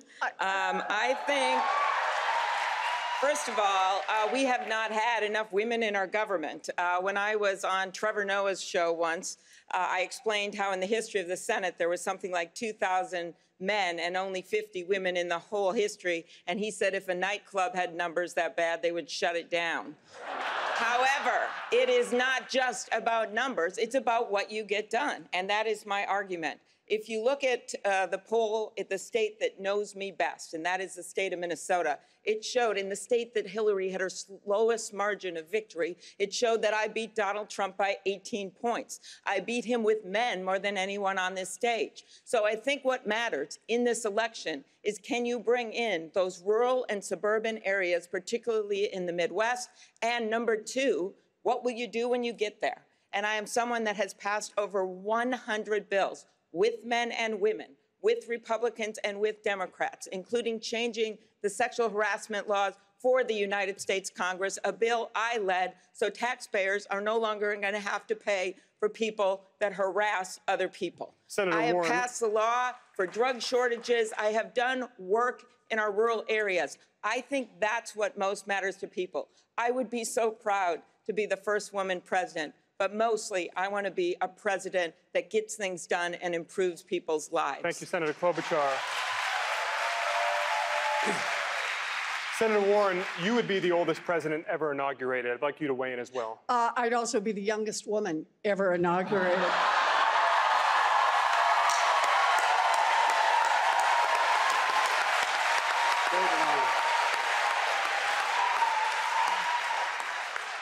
I believe that President Obama was talking about who has power in America, whose voices get heard.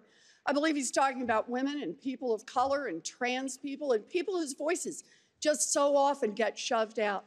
And for me, the best way to understand that is look at how people are running their campaigns in 2020. You know, I made the decision when I decided to run not to do business as usual. And now I'm crowding in on 100,000 selfies.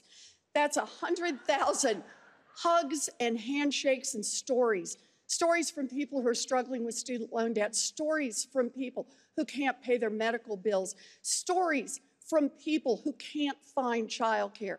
Now, most of the people on this stage run a traditional campaign.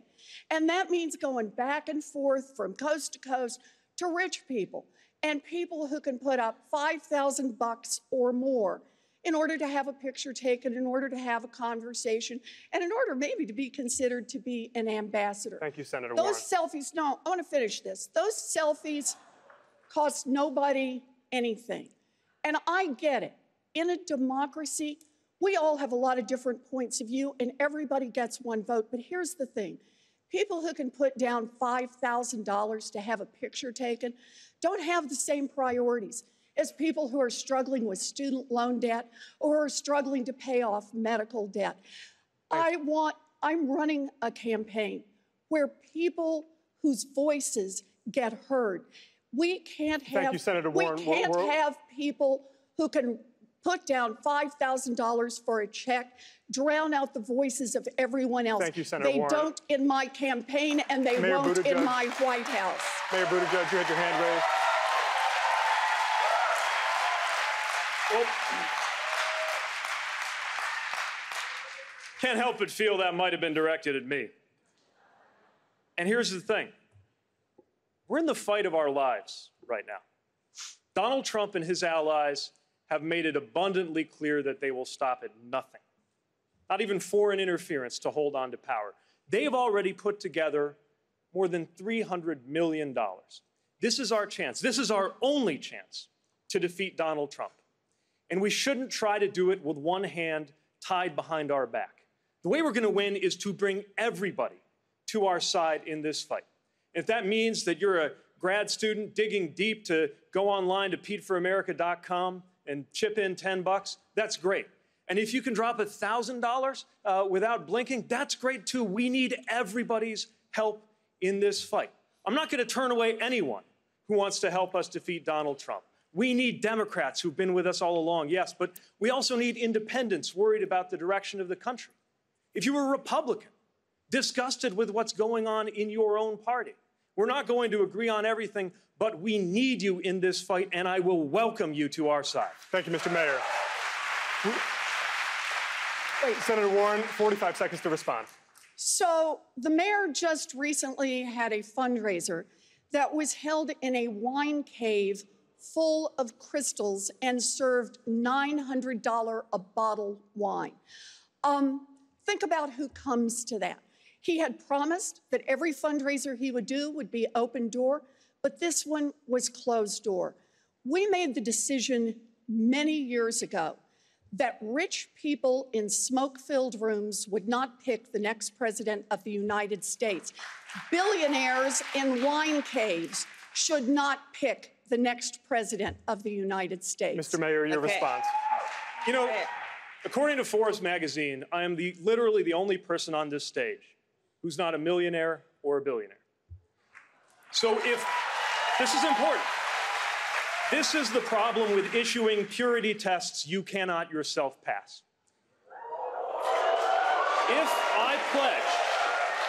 If I pledged never to be in the company of a progressive Democratic donor, I couldn't be up here. Senator, your net worth is 100 times mine.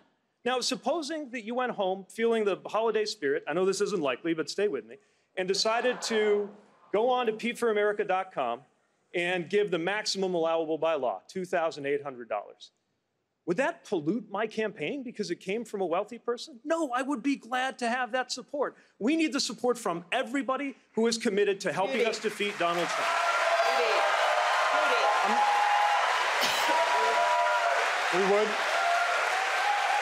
We would like to bring in everyone, but obviously, Senator Warren, I'd like to give you a chance to respond. I do not sell access to my time. I don't do call time with millionaires and billionaires. Sorry, as of when, Senator? I don't meet behind closed doors with big dollar donors. And look, I've taken one that ought to be an easy step for everyone here. I've said to anyone who wants to donate to me, if you want to donate to me, that's fine. But don't come around later expecting to be named ambassador, because that's what goes on in these high-dollar fundraisers. I said no, and I asked everybody on this stage to join me. This ought to be an easy step, and here's the problem. If you can't stand up and take the steps that are relatively easy, can't stand up to the wealthy and well-connected when it's relatively easy when you're a candidate, then how can the American people believe you're going to stand up to the wealthy and well-connected when you're president and it's really hard? Judy.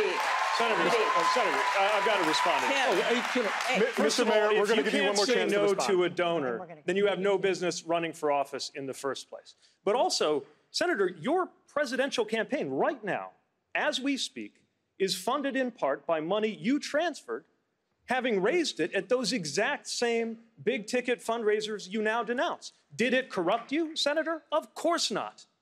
So to denounce the same kind of fundraising guidelines that President Obama went by, that Speaker Pelosi goes by, that you yourself went by until not long ago in order to build the Democratic Party and build a campaign ready for the fight of our lives, these purity tests shrink the stakes of the most important election. Judy. We'd like to bring everyone in. We'd like to bring everyone in. I did not. We'd like to bring everyone in, but Senator Klobuchar had your hand up first. We'd like to call on you. I did not come here to listen to this argument. I came here to make a case for progress, and I have never even been to a wine cave. I've been to the Wind Cave in South Dakota, which I suggest you go to. So what is making a case for progress about? That is what unites us up here instead of what divides us, which is campaign finance reform. That means passing a constitutional amendment to overturn Citizens United. It means making the first bill we pass when I am president will be H.R. 1, which is the ethics reform passed in the House, which is currently sitting on Mitch McConnell's desk, along with 400 bills. And if you don't think we can get this done, well, we can, but only if we win this election big. Not by arguing with each other, but by finding what unites us and getting this done. I came to make a case for progress. Well, thank you, Senator Klobuchar. Senator Sanders. I am rather proud, maybe, I don't know, the only candidate up here doesn't have any billionaire contributions. But you know what I do have?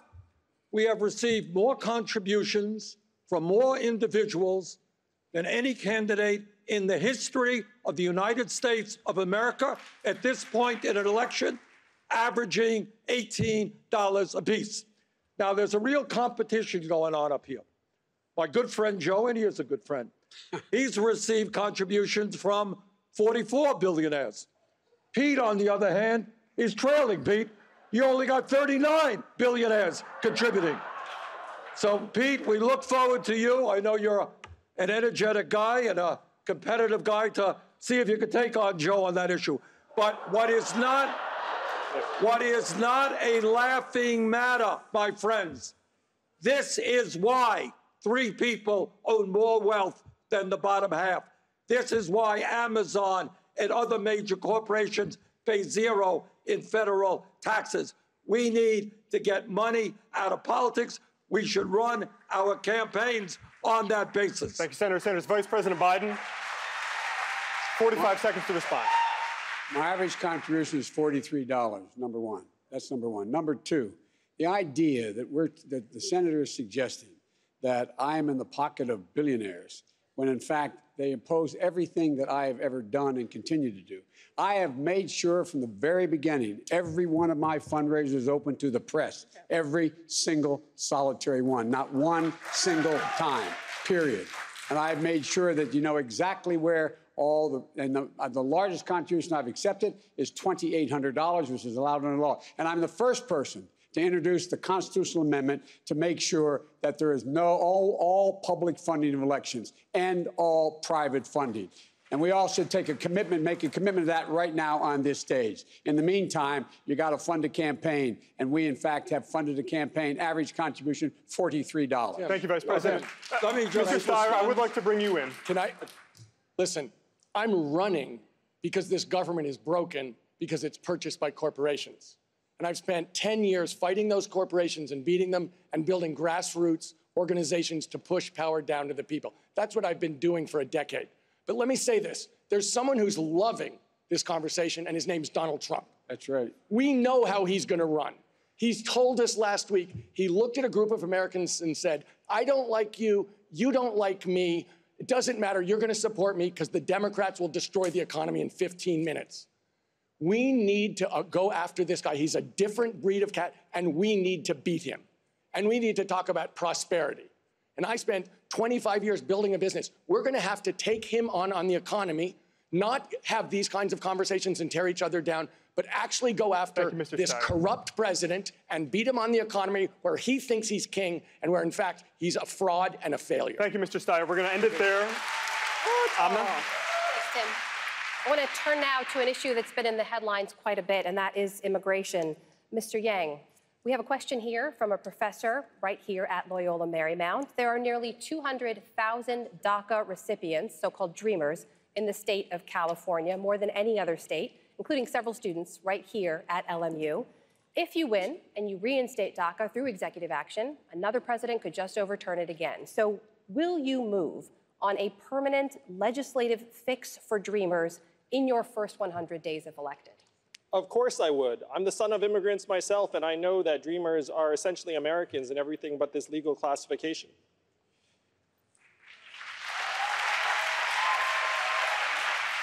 I just want to return to this conversation because I think it's core. Our country is deeply misogynist, and most all of us know that.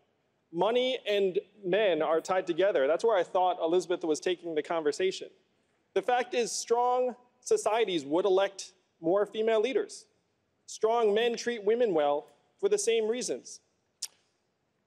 I'm on the record saying that you need both strong men and female leaders in government because the fact is if you get too many men alone and leave us alone for a while, we kind of become morons.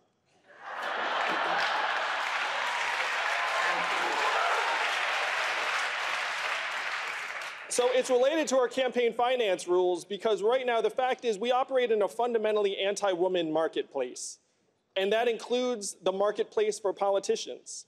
If we were to put $100 democracy dollars into the hands of every American voter, instead of 5% contributing, you'd see that rate skyrocket to 50 or 60%, and you'd have many, many more women who would run for office because they don't have to go shake the money tree in the wine cave. Thank you, Mr. Could I address? I'd like to follow up. The question, again, Mr. Yang, was about Dreamers. You pledged to move on a permanent legislative fix in your first 100 days. Dreamers say that they are frustrated by Democrats' failure to prioritize their status in deal after deal. So why should Dreamers trust Democrats now? I believe everyone on this stage would do the right thing by Dreamers in the first 100 days. I would make it a top priority. I'm the son of immigrants myself.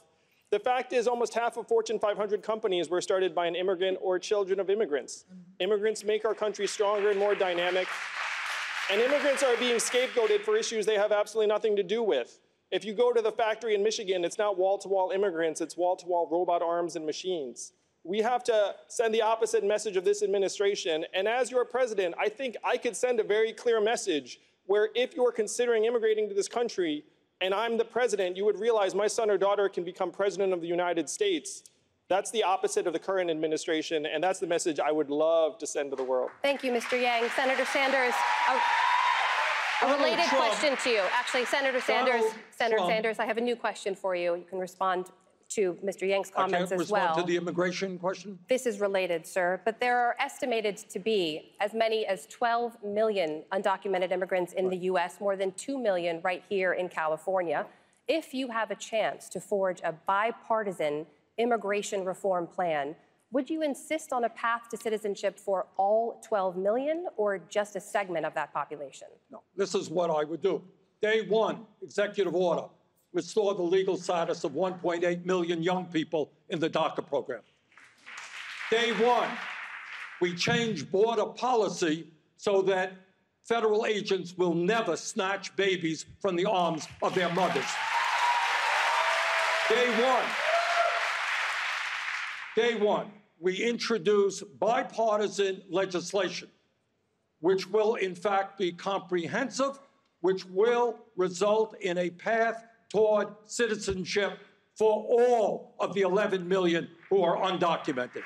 That is what the people of our country want. Trump thinks mistakenly that he is going to win re-election by dividing us up. We are going to win this election by bringing our people together, Black and white and Latino, Native American, Asian American. That's what this campaign is about. That's what America must be about. Senator Klobuchar. Thank you.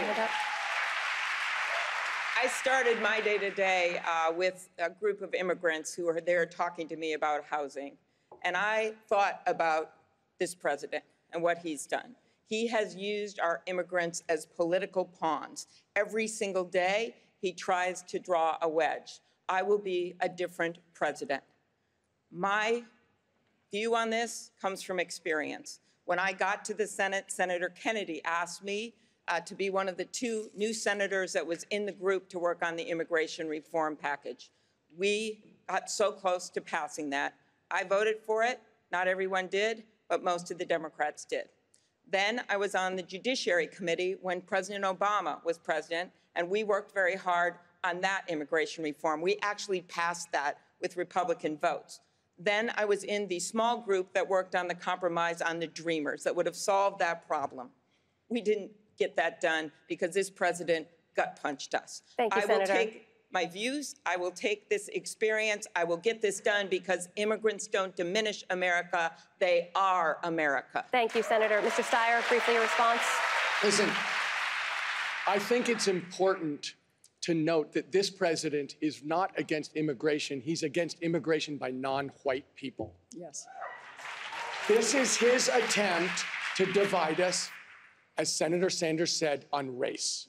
And that's what he's been doing since the very first day he started running for president. He's been vilifying non-white people. He's been trying to inflame his base and scare them that if, in fact, white people lose control of this country, that they're going to lose control of their lives. And as somebody who lives in a majority-minority state, which is California, what he's doing is so wrong on so many different levels. I agree with Senator Sanders. We have to reframe this argument completely. We have to go back to the idea that every American is worth being a full human being on every right. This is a racial argument by a racist president who's trying to divide us and who's vilifying people. It's absolutely wrong, and it's led him to break the laws of humanity in our name. Thank you, Mr. Steyer. Mayor Buttigieg, a new question to you, Mr. Mayor. You said last month that the U.S. owes compensation to children separated from their families at the southern border. The consensus among child welfare experts is that those thousands of children will likely suffer lifelong trauma as a result of that separation. Are you committing, as president, to financial compensation for those thousands of children? Yes, and they should have a fast track to citizenship, because what the United States did under this president to them was wrong, and we have a moral obligation to make right what was broken. And on the larger issue of immigration, my understanding of this issue isn't theoretical. It's not something I formed in committee rooms in Washington. It begins with the fact that my household, my family, came from abroad. My father immigrated to this country and became a U.S. citizen. It comes from the fact that I'm the mayor of a city where neighborhoods that were left for dying are now coming back to life, largely because of the contributions, mainly of Latino immigrants. And I've seen those same neighborhoods shut down, families huddling in church, panicking just because of the rumor of an ICE raid. That did not make our country safer. Could I respond? I had to look into the eyes of an 8-year-old boy whose father was deported, even though he had nothing so much as a traffic ticket against his name, and try to think of something to tell that boy, because I couldn't tell him what he most wanted to hear, which is just that he was going to have his dad back. How can harming that young man possibly make America safer? Mr. Mayor, when I am president, based on those experiences, I will make sure that this is a country of laws and of values. And that means not only ending these unspeakable, cruel practices at the border, but finally and truly fixing the immigration system that has needed a full overhaul since the 1980s. We cannot wait 4 years, 10 years. We cannot wait anymore to do something. Thank you, Mr. Mayor. Just to follow up, since you do support compensation for those families, should the U.S. also compensate descendants of enslaved people? Do you support reparations for African Americans? I support H.R. 40, which is the bill that has been proposed in Congress to establish a commission to look at reparations. But we shouldn't wait for that commission to do its work to do things that are reparative. Remember, we're not talking about a gift to anybody. We're talking about mending what was broken. We're talking about the generational theft of the wealth of generations of African Americans. And just crossing out a racist policy and replacing it with a neutral one is not enough to deliver equality. Harms compound, just like a dollar saved in its value compounds over time. So does the value of a dollar stolen. And that is why the United States must act immediately with investments in minority-owned businesses, with investments in health equity, with investments in HBCUs, and on the longer term, look at reparations so that we can mend what has been broken. Vice President Biden, do you support reparations? Look, let me, since I haven't spoken on this, got a chance. Number one, the reason we're the country we are is because of immigration. We've been able to cherry pick the best from every single continent. The people who come here have determination, resilience, They are ready to stand up and work like the devil. We have 24 out of every 100 children in our school today is Hispanic. The idea that we are going to walk away and not provide every opportunity for them is not only stupid and immoral, but it's bad for America. They are the future of America, and we should invest in them. Everybody will benefit from it, every single American, and you should get used to it. This is a nation of immigrants. That's who we are. That's why we're who we are. That's what makes us different, and we should invest in them. Thank you, Mr. Biden. Senator Klobuchar, you had your hand up. Well, I was hearkening back. I made my case on immigration to what the mayor said about Washington. So I look at this a different way. When we were in the last debate, Mayor, you basically mocked the 100 years of experience on the stage. And what do I see on this stage? I see Elizabeth's work starting the Consumer Financial Protection Bureau and helping 29 million people. I see the vice president's work in getting $2 billion for his cancer moonshot. I see Senator Sanders' work working to get the veterans bill passed across the aisle. And I see what I've done, which is to negotiate 3 farm bills and be someone that actually had major provisions put in those bills. So while you can dismiss committee hearings, I think this experience works. And I have not denigrated your experience as a local official. I have been one. You know, I just think you should respect our experience when you look at how you evaluate someone who can get things done. Thank you, Senator. Mr. Mayor, I'll give you a chance to respond. You actually did denigrate my experience, Senator, and it was before the break, and I was going to let it go because we got bigger fish to fry here. But you implied that I don't think we have bigger fish to fry than picking a president of the United States. You're right. And before the break, you seemed to imply that my relationship to the First Amendment was a talking point, as if anyone up here has any more or less commitment to the Constitution than anybody else up here. Let me tell you about my relationship to the First Amendment. It is part of the Constitution that I raised my right hand and swore to defend with my life. That is my experience, and it may not be the same as yours, but it counts, Senator. It counts. Thank you, Mr. Mayor. Senator Klobuchar, you have 45 seconds to respond. I certainly respect your military experience. That's not what this is about. This is about choosing a president. And I know my view of this is I know you ran to be chair of the Democratic National Committee. That's not something that I wanted to do. I want to be president of the United States. And the point is, we should have someone heading up this ticket that has actually won and been able to show that they can gather the support that you talk about of moderate Republicans and independents, as well as a fired-up Democratic base. And not just done it once, I have done it 3 times. I think winning matters. I think a track record of getting things done matters. And I also think showing our party that we can actually bring people with us, have a wider tent, have a bigger coalition, and yes, longer coattails, that matters. Thank you, Senator. Excuse me. I got to respond to that. Senator, I know that if you just go by vote totals, maybe what goes on in my city seems small to you. If you want to talk about the capacity to win, try putting together a coalition to bring you back to office with 80% of the vote as a gay dude in Mike Pence's Indiana. 15 seconds. Again, I would, Mayor, if you had won in Indiana, that would be one thing. You tried and you lost by 20 points. Let's talk about how we win. Excuse me. Let's talk about how we win an election, which is something everybody here wants to do in terms of defeating the most dangerous president in American history. So let me tell you how you win it. You have the largest voter turnout in the history of America. And you don't have the largest voter turnout unless you create energy and excitement. And you don't create energy and excitement unless you are prepared to take on the people who own America and are prepared to speak to the people who are working in America. We need a progressive agenda. Medicare for all, raising the minimum wage to a living wage, leading the world in combating climate change, making public colleges and universities available to all because we have free tuition and canceling all student debt in this country. Thank you, Senator Sanders.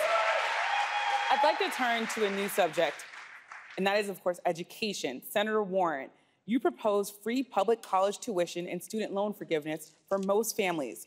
Why should wealthy families be able to send their kids to public college for free? Why not concentrate that government help on those most in need? So, as I've talked about before, I have a 2-cent wealth tax proposed for millionaires and billionaires, and that gives us enough money to invest in all of our babies, age 0 to 5, to put an historic $800 billion investment in public schools K through 12, and that will permit us to offer technical school, 2-year college, 4-year college for every single person who wants an education, cancel student loan debt for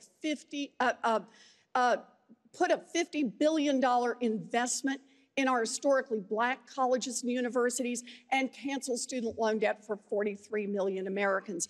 Look, this is about money, but this is also about values. We need to make an investment in our future, and the best way to do that is let's invest in the public education of our children. That starts when they're babies and it goes long after high school. We want to have families. I meet families every day in the selfie lines who talk about what it means to be crushed by student loan debt.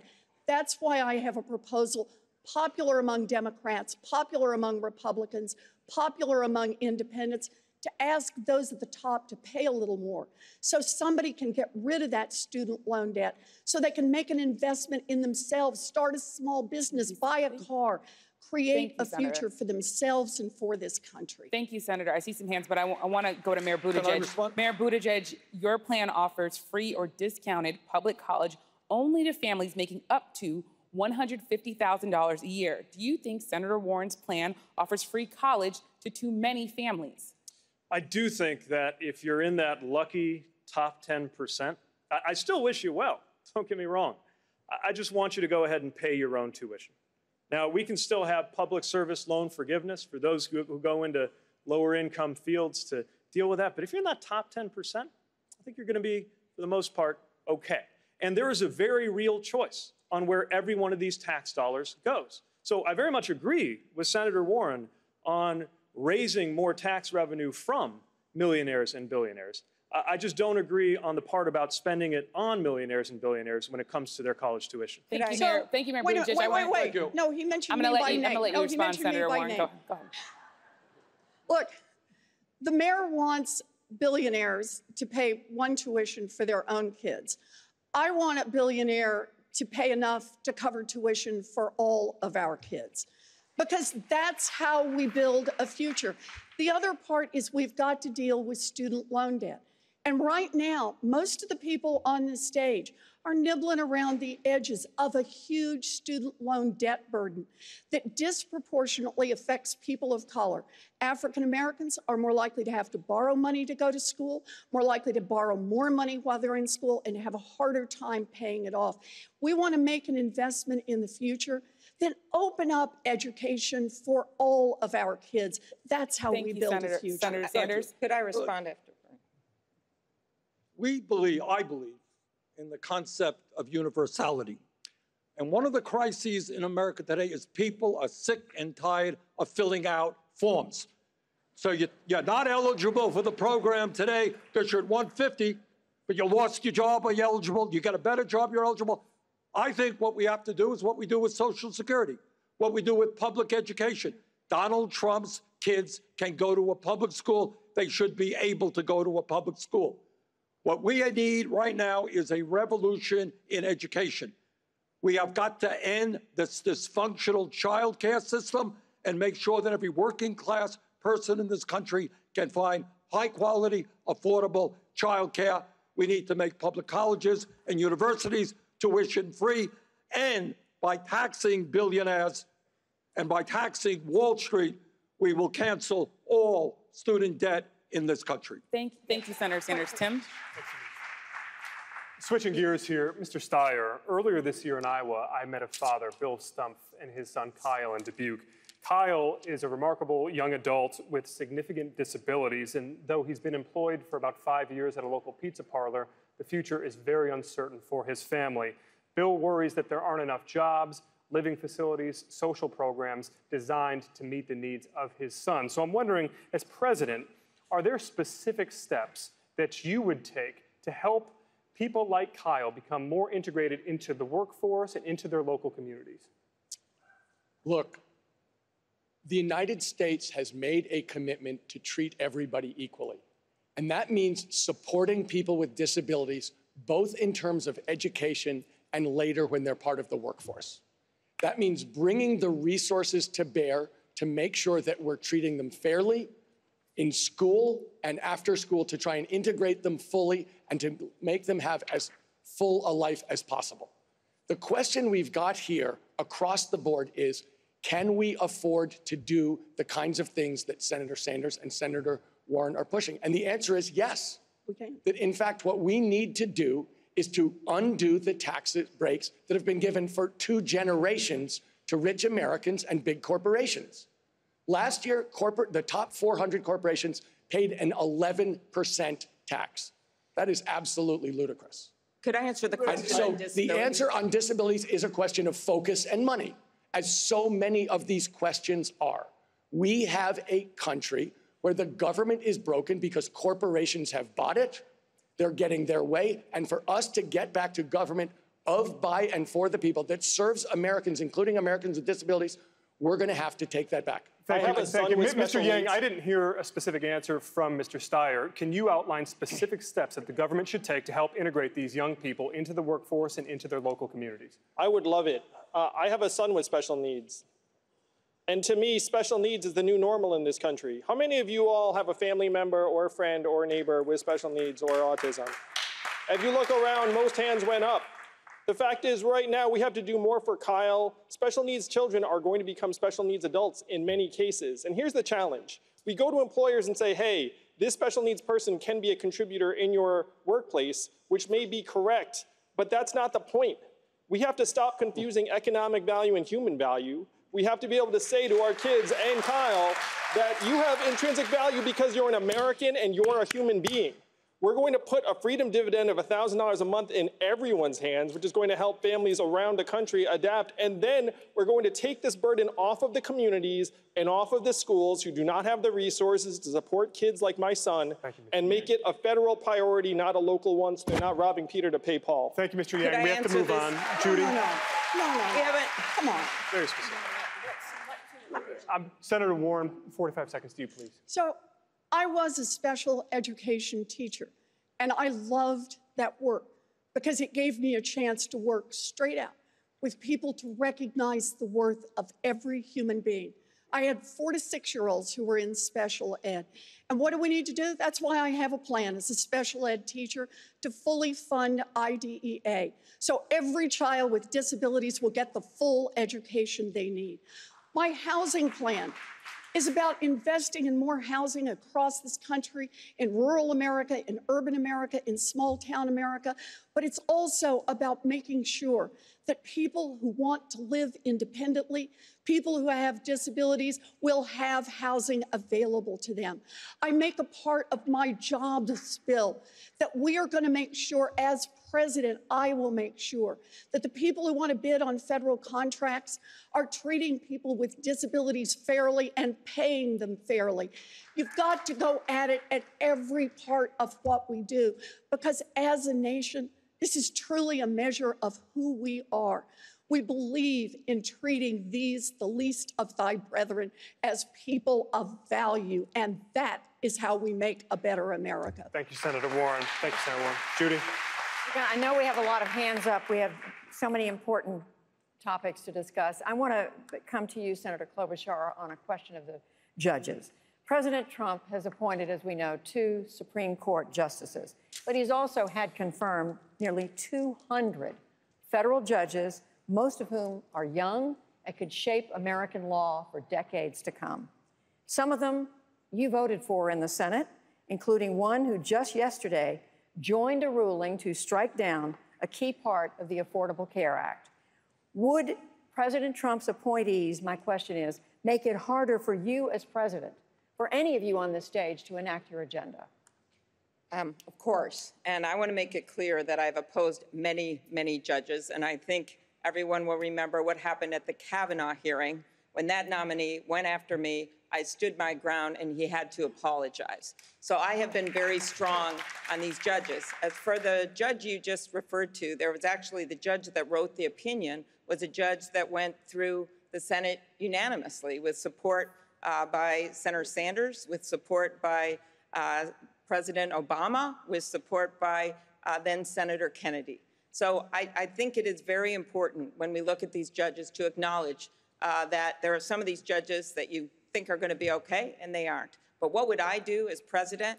I would appoint judges that are in the vein of people like Elena Kagan and Justice Breyer and Sonia Sotomayor, and let's not forget the notorious RBG. That's what I would do. And if you look at my record as a lawyer and a member of the Judiciary Committee, look at the judges that I recommended to President Obama. People like Mimi Wright, who's a superstar, and Susan Richard Nelson. Look at who I put in as the first openly gay marshal in the history of the United States. I did that because I knew they were qualified people to take those jobs. And you need to do it not only with the right judges and have that know-how, but you also have to do it right away. That is one thing that we all learned from when President Obama was in. And that was that he was dealing with an economic crisis, and it was hard to do it right away. But we have to immediately start putting judges on the bench to fill vacancies so that we can reverse the horrific nature of these Trump judges. A follow-up to Mayor Buttigieg. Beyond a pledge not to overturn Roe versus Wade, which I believe all of you have said would be part of your decision-making in choosing a nominee to the court, are there other litmus tests that you would apply in choosing federal judges? The Supreme Court is very personal for me because my household, my marriage exists by the grace of a single vote on that body. And yes, it is critical that we have justices who understand that American freedom includes reproductive rights and reproductive freedom, but that's not all. I expect an understanding that voting rights are human rights. I expect an understanding that equality is required of us all.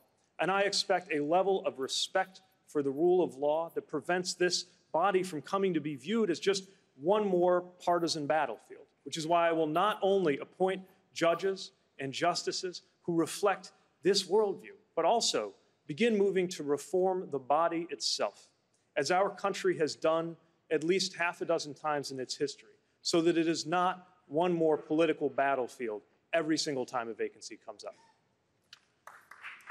Yamiche. Senator Sanders, at least 22 transgender people were killed in the United States this year, most of them transgender women of color. Each of you has said you would push for the passage of the Equality Act, a comprehensive LGBTQ civil rights bill. But if elected, what more would you do to stop violence against transgender people? We need moral leadership in the White House. We need a president who will do everything humanly possible to end all forms of discrimination against the transgender community, against the African American community, against the Latino community, and against all minorities in this country. But above and beyond providing the moral leadership of trying to bring our people together, what we also need for the transgender community is to make sure that health care is available to every person in this country, regardless of their sexual orientation or their needs. And that is why I strongly support and have helped lead the effort for a Medicare for All single-payer program, which will provide comprehensive health care to all people, including certainly the transgender community. Thank you, Senator Sanders. Senator Warren?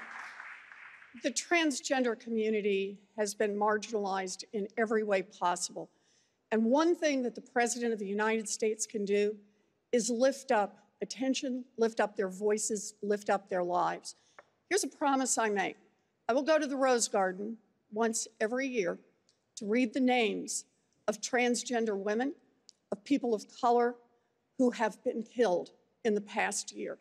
I will make sure that we read their names so that as a nation, we are forced to address the particular vulnerability on homelessness. I will change the rules now that put people in prison based on their birth sex identification rather than their current identification. I will do everything I can to make sure that we are in America that leaves no one behind. Thank you, Senator Warren. Amna? Vice President Biden, let's turn now to Afghanistan. Confidential documents published last week by the Washington Post revealed that for years, senior U.S. officials misled the public about the war in Afghanistan. As Vice President, what did you know? Afghanistan, you said? Yes, sir, Afghanistan. Yeah, that's it. As Vice President, what did you know about the state of the war, and do you believe that you were honest with the American people about it? The reason I can speak to this, it's well known, if any of you followed it, my view on Afghanistan. I was sent by the president before we got sworn in to Afghanistan to come back with a report. I said there was no comprehensive policy available, and then I got in a big fight for a long time with the Pentagon because I strongly opposed the nation-building notion we set about. Rebuilding that country as a whole nation is beyond our capacity. I argued from the very beginning that we should have a policy that was based on an anti-terrorism policy with a very small footprint that, in fact, only had special forces to deal with potential threats from that territory to the United States of America. The first thing I would do as President of the United States of America is to make sure that we brought all combat troops home, entered into a negotiation with the Taliban, but I would leave behind special forces in small numbers to be able to deal with the potential threat unless we got a real good negotiation accomplished to deal with terrorism. That's been my position from the beginning. That's why I think Secretary Gates and some members of the Pentagon weren't happy with me. Mr. Biden, the question was about your time in the White House, though. And I'm talking about the White House. In that Washington Post report, there's a senior national security official who said that there was constant pressure from the Obama White House to produce figures showing the troop surge was working, and I'm quoting from the report here, despite hard evidence to the contrary. What do you say to that? Since 2009, go back and look. I was on the opposite side of that with the Pentagon. The only reason I can speak to it now is because it's been published. It's been published thoroughly. I'm the guy from the beginning who argued that it was a big, big mistake to surge forces to Afghanistan, period. We should not have done it. And I argued against it constantly. Senator Sanders, you had your hand up? Well, in all due respect to Joe, you're also the guy who helped lead us into the disastrous war in Iraq. What we need to do is, I think, rethink, and the Washington Post piece was very educational. What we need to rethink is the entire war on terror. We have lost thousands of our own men and women, brave soldiers. Hundreds of thousands, if not millions of people have been killed abroad or forced to leave their countries. It is time right now that we bring this world together to try to end these endless wars and address the root causes which are causing these wars. Senator Sanders, you do often point to your vote against the war in Iraq as evidence of your judgment on foreign policy, but you did vote for the war in Afghanistan, and as recently as 2015, you said you supported a continued U.S. troop presence there. Was that support a mistake? Well, only one person, my good friend Barbara Lee, was right on that issue. She was the only person in the House to vote against the war in Afghanistan. She was right. I was wrong. So was everybody else in the House. But to answer your question, I don't think you do what Trump does and make foreign policy decisions based on a tweet at 3 a.m. in the morning or desert your longtime allies like the Kurds. I think you work with the international community. You remove all troops over a period of time, a short period of time, within 1 year. Thank you, Senator. Mayor Buttigieg, you served in this war, but I want to ask about your decision-making if you were elected commander-in-chief. You have pledged to withdraw all U.S. troops from Afghanistan within your first year as president. But the Taliban today control or contest more than half the country. So should you, as president, still withdraw all those U.S. troops if the country could once again become a haven for terrorists? We're going to leave one way or the other. The question is to make sure we do it well and not poorly. And of course, that has to respond to the conditions on the ground and the need for a political settlement. But, you know, the other day I was reunited with somebody that I'd served with over there. And the thing we were marveling at is how long it's been since we left. I thought I was one of the last troops turning out the lights when I left years ago. And we're still there. There may need to be some kind of limited special operations and intelligence capacity. The exact same kind of thing, by the way, that we actually had in Syria, holding the line before the president yanked it out, leading to the road to chaos. But what we know is that we cannot go on with these endless wars. And I'm glad that the name of Barbara Lee was mentioned, not only because of what she's talked about years ago. I believe that we had no choice but to go to Afghanistan after 9/11. But right now, she is one of the leaders of the effort to repeal and replace the authorization for the use of military force, and the folks that I served with deserve that. They deserve the clarity of members of Congress being able to summon the courage to take an up or down vote on whether they ought to be there in the first place. And when I am president, anytime, if I am forced to deploy troops into war, anytime we seek an authorization, it will have a 3-year sunset. So that if there really does have to be a conversation about extending it, it has to be brought to Congress, brought to the American people, and those members of Congress have to take that tough up or down vote. Thank you, Mr. Mayor. Tim? Thanks. Moving to health care, an issue that voters tell us every day is still the #1 priority for them.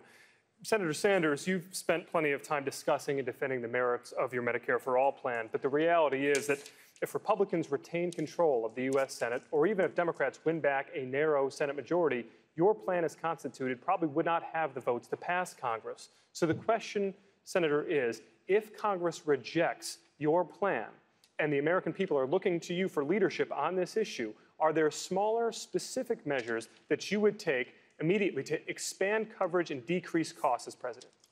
Well, Tim, at a time when we're spending twice as much per capita on health care as any other nation, when 87 million people are uninsured or underinsured, when 30,000 people are dying each year because they don't get to a doctor when they should, and when 500,000 people are going bankrupt because of the dysfunctional and cruel system that we currently have, you know what? I think we will pass a Medicare for All single-payer system, and I will introduce that legislation in my first week in office. Now, to answer your question, I think when we go out to the American people and tell them that right now we have got to take on the greed and corruption of the pharmaceutical industry, for example, which in some cases charges us 10 times more for the same exact drug as is charged in this country. When the American people understand that Medicare for All expands Medicare to cover home health care, dental care, eyeglasses, and hearing aids, and does it at a cost far, far lower than what some of my opponents are talking about, you know what? We're going to have the American people behind us. We will have Congress behind us. Thank you, Senator Sanders. Vice President Biden, I'd like to bring you in. You spent an awful lot of time 10 years ago trying to pass a bill far less ambitious than what Senator Sanders is talking about here. Is he being realistic?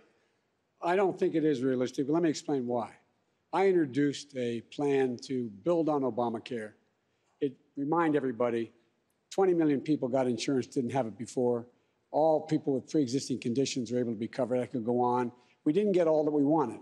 But now that it's been exposed, that taking it away has such dire consequences, I've added to the Obamacare plan the Biden initiative, which is a public option, Medicare, if you want to have Medicare, for reducing significantly the price of drugs, deductibles, et cetera, by underwriting the plan to a tune of about $750 billion, and making sure that we're able to cover everyone who is, in fact, able to be covered. Hey, put your hand down for a second, Bernie, okay? Just waving to you, Joe. I know. Saying hello. I know. So look, It covers everybody. It's realistic. And most importantly, it lets you choose what you want. Here, you have 160 million people who negotiated their health care plans with their employer, like many of you have. You may or may not like it. If you don't like it, you can move into the public option that I propose in my plan. But if you like it, you shouldn't have Washington dictating to you. You cannot keep the plan you have. Thank you, Vice President Biden. Senator Sanders, 45 seconds to respond. Under Joe's plan, essentially, we retain the status quo. That's not true. No, it is exactly true. Thank you. And by the way, Joe, under your plan, you asked me how we're going to pay for it. Under your plan, I'll tell you how we're paying for it right now. The average worker in America, their family makes $60,000 a year. That family is now paying $12,000 a year for health care, 20% of their income. Under Medicare for All, that family will be paying $1,200 a year because we're eliminating the profiteering of the drug companies and the insurance companies and ending this Byzantine and complex administration of thousands of separate health care plans. Senator Klobuchar, I'm going to come to you. My name was mentioned. Yes, I'm going to come to you, but 45 seconds. 45 seconds for Vice President Biden. I'm the only guy that's not interrupted here, all right? I'm going to interrupt now. It costs $30 trillion. Let's get that straight. $30 trillion over 10 years. Some say it costs $20 trillion. Some say it costs $40. The idea that you're going to be able to save that person making $60,000 a year on Medicare for All is absolutely preposterous. 16% of the American public is on Medicare now, and everybody has a tax taken out of their paycheck now. Tell me, you're going to add 84% more, and there's not going to be higher taxes? At least before he was honest about it. Oh, Joe. It's going to increase personal taxes. They're going to be... That's right. We are going to increase personal taxes. Okay. But we're eliminating premiums. We're eliminating co-payments. We're eliminating deductibles. We're eliminating all out-of-pocket expenses. And no family in America will spend more than $200 a year on prescription drugs. Senator Klobuchar. Our plan will save the average work of far more. Senator Klobuchar, we'd like to hear from you. Yes, Senator Klobuchar. Pay premiums or co-payments. Hey. First time I did this. Okay, that's true. I'll say this. First of all, Bernie, I promise when I am your president, I will get our pharmaceutical bills done. And we have worked together on this time and time again, and I agree with you on that. But where I disagree is I just don't think anyone has a monopoly on bold ideas. I think you can be progressive and practical at the same time. That is why I favor a public option, which is a nonprofit option to bring the cost down. And yes, it does bring the cost down immediately for 13 million people, and then we'll expand coverage to 12 million people. But here's the political problem. This fight that you guys are having isn't real. Your fight, Bernie, is not with me or with Vice President Biden.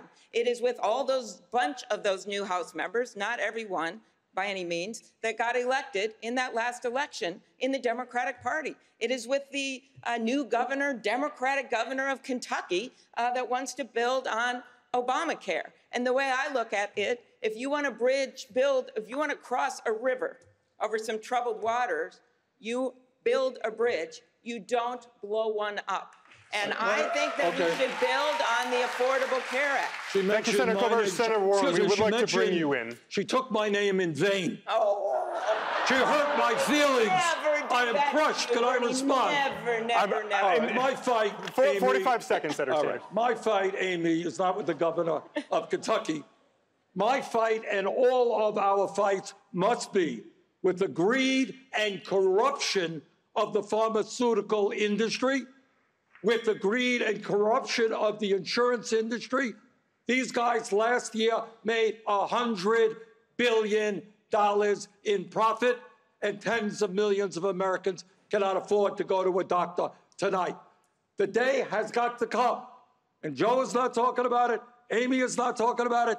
The day has got to come, and I will bring that day about when we finally say to the drug companies and the insurance companies, the function of healthcare is to provide it for all of our people in a cost-effective way, not to make massive profits for the drug companies and the insurance companies. Thank you, Senator Warren. We'd like to bring you into this discussion. The same question to you that I posed to Senator Sanders. If Congress rejects a Medicare for All proposal, and you're the president, are there smaller, specific measures that you could pursue with bipartisan support to decrease costs and expand coverage? So this is about costs. It's about costs on middle-class families. Last year, 36 million Americans didn't have a prescription filled because they couldn't afford it. And those are people with health insurance as well. People who can't do the co-pays, people who can't do the deductibles, people who find out that the drug is not covered. So here's how I approach this. I want to do the most good I can for the most people as quickly as possible. On day one, I'm going to attack the prices on commonly used drugs like EpiPens and insulin and bring down those prices. The president can do that, I love saying this, all by herself. And I will do it. That's going to save families hundreds of millions of dollars. And then in the first 100 days, because I've found a way to pay for full health care coverage for everyone without raising taxes on middle-class families, I'm going to make available to people for a full health care coverage. For 135 million people, it'll be at no cost at all, and they can opt into that system. Thank you, Senator. For others, it will be at a low cost. We have got to start moving and move fast. We do have to move on. Okay.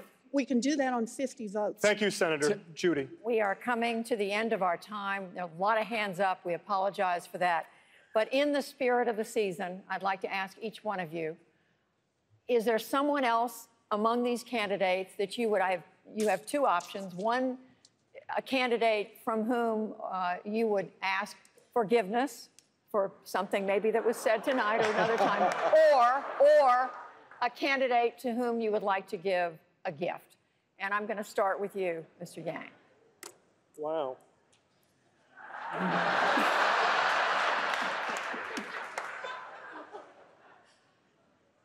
Thank you.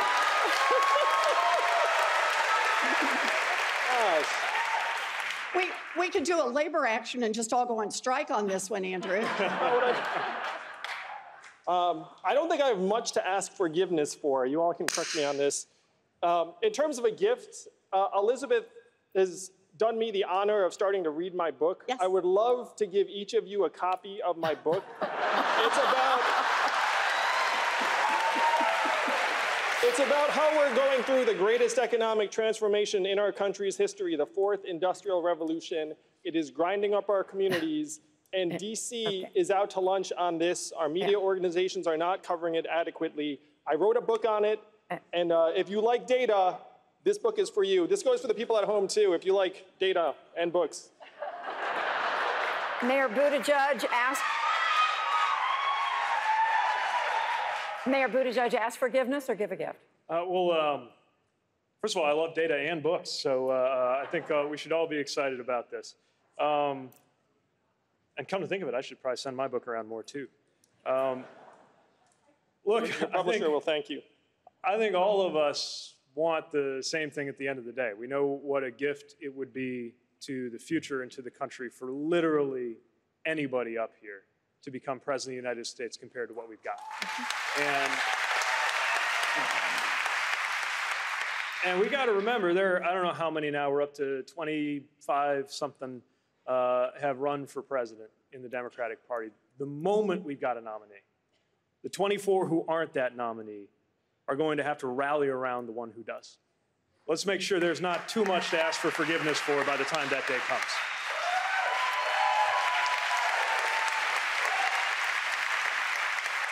Senator Warren. I will ask for forgiveness. I know that sometimes I get really worked up. And sometimes I get a little hot. I don't really mean to. What happens is when you do 100,000 selfies with people, you hear enough stories about people who are really down to their last moments.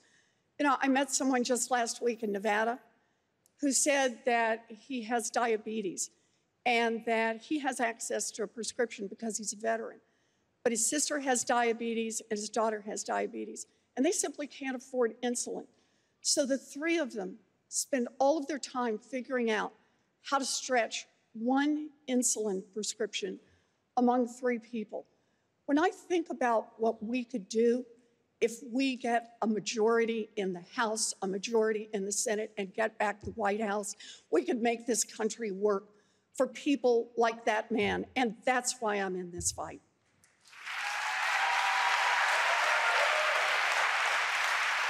Vice President Biden. I think everyone up here on the stage and those who are not on the stage who've run, we owe them because they're all pushing for the same exact thing.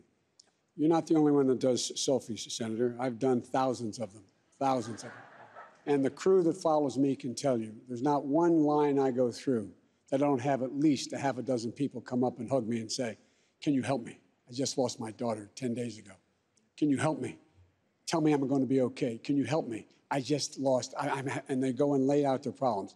My wife and I have a call list of somewhere between 20 and 100 people that we call at least every week or every month to tell them I'm here. I give them my private phone number. They keep in touch with me. The little kid who says, I can't talk. What do I do? I have scores of these young women and men who I keep in contact with. And the reason I would give everyone here a gift is they want to do something like I do of making their lives better, because there's a lot of people who are hurting very, very, very badly.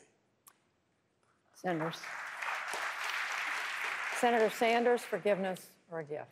Well, I can give out any one of 4 books that I wrote. But I think the gift that all of us need to give to the American people is a very, very different vision of the reality of the Trump administration. And the vision that we need to bring forth is to create a government and a nation based on love and compassion, not greed and hatred. We need a vision which says that in our great country, all of our people should be able to earn a decent standard of living, have health care, have the ability to send their kids to college regardless of their income. So we need a new vision which brings our people together around an agenda that works for all, not the Trump vision of dividing us up to benefit the billionaire class. That's my vision. Senator Klobuchar. Well, I'd ask for forgiveness anytime any of you get mad at me. I can be blunt, but I am doing this because I think it is so important to pick the right candidate here. I do. I think when you see what's going on around the country, yes, it's the economic check that Elizabeth and Bernie have so well pointed out on this stage, but there's something else going on here, and it is a decency check. It is a values check. It is a patriotism check. When you see people, and we've all had this happen, that come to our meetings and say, you know, yeah, I voted for Donald Trump, but I don't want to do it again because I want my kids to be able to watch the president on TV and not mute the TV. We have to remember as Democrats, and if I get worked up about this, it's because I believe it so much in my heart, that we have to bring people with us and not shut them out. That is the gift we can give America in this election.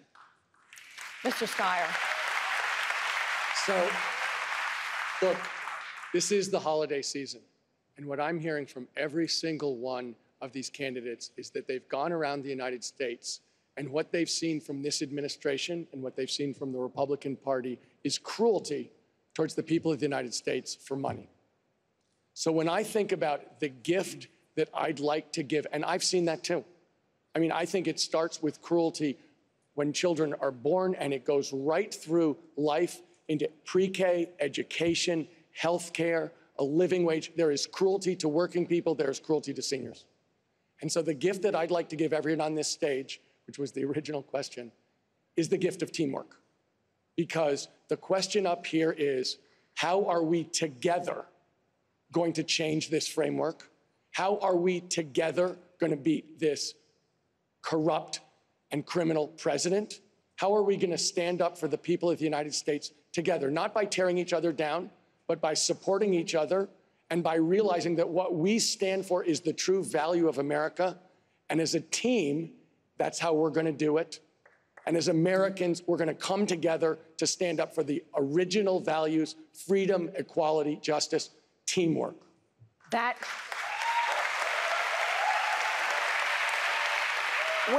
We are going to take a very short break. That does conclude our questions tonight here at Loyola Marymount University. We'll be back in just 2 minutes to hear the candidates' closing statements.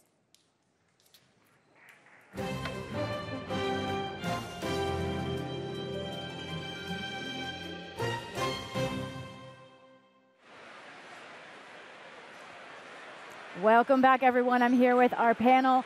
And the panel, the moderators just gave everyone the gift of a water break, I suppose. But we have a lot to talk about. Ryan Lizza and Laura Barron-Lopez. I want to especially talk about two major confrontations we just saw.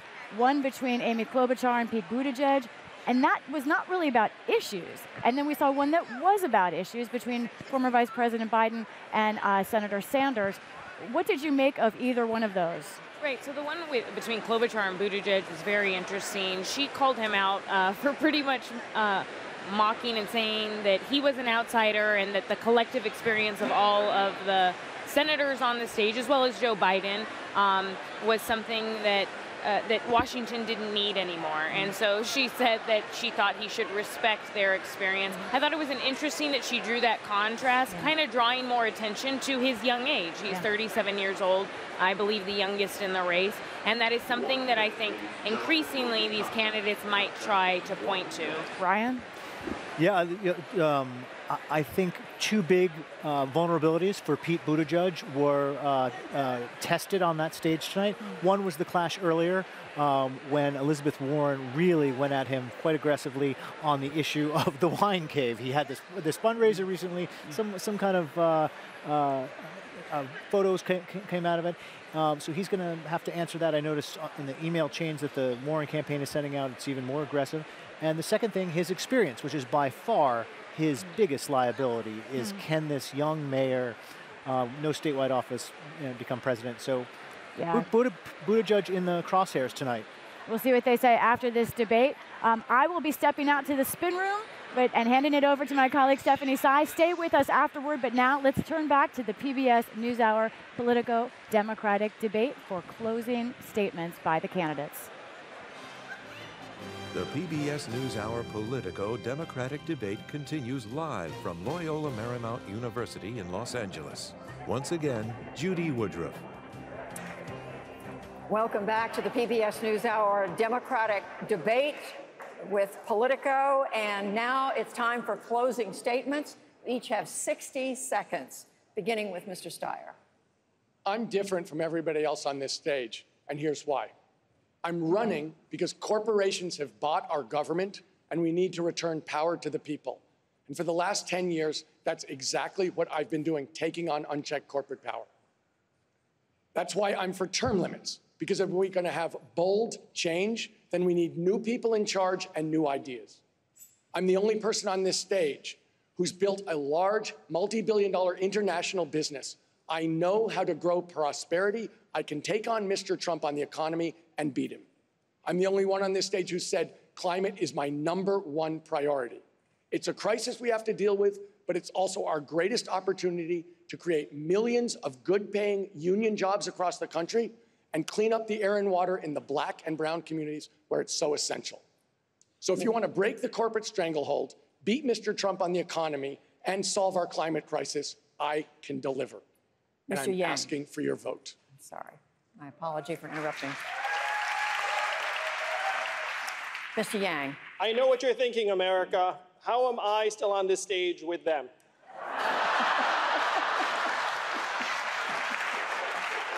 Our campaign is growing all the time because we are laser focused on solving the real problems that got Donald Trump elected in the first place. I spent 7 years helping create thousands of jobs in Detroit, Baltimore, New Orleans, and other cities, serving as an ambassador of entrepreneurship under President Obama. And I saw firsthand what many of you already know. Our country is falling apart. Our senior citizens are working until the day they die.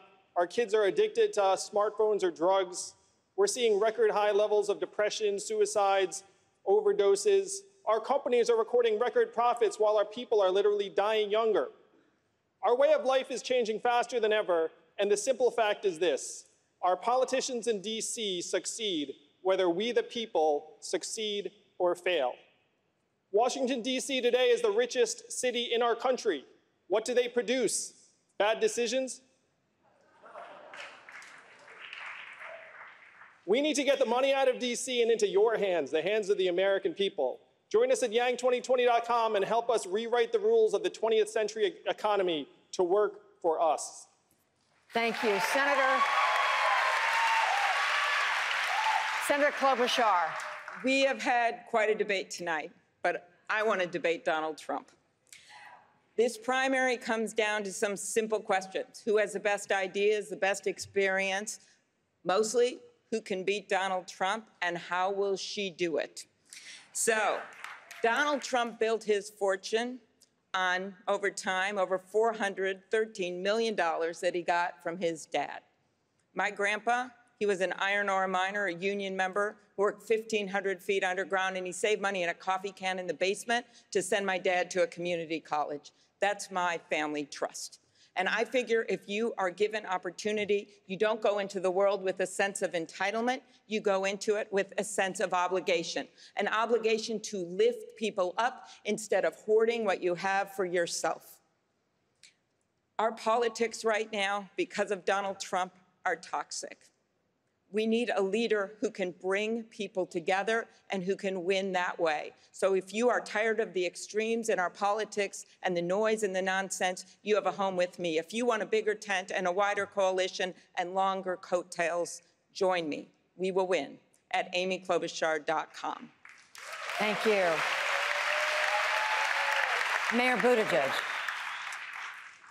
So the nominee is going to have to do two things: defeat Donald Trump and unite the country as president. It's a tall order. And in order to do it, we're going to need a nominee and a president who can respond to the crisis of belonging that is gripping our nation today. That means building up a politics that is defined not by who we exclude, not by who we reject, but by how many people we can call to this side. I have seen so many people capable of forming that multiracial, multi-generational coalition. And I'm seeing more and more people who maybe have not felt welcome in the Democratic Party before, but belong here now, because they're definitely not on board with what's going on in the Trump White House. I am asking you to join me, to vote for me, to caucus for me, and to help us build that future defined not by exclusion, but by belonging.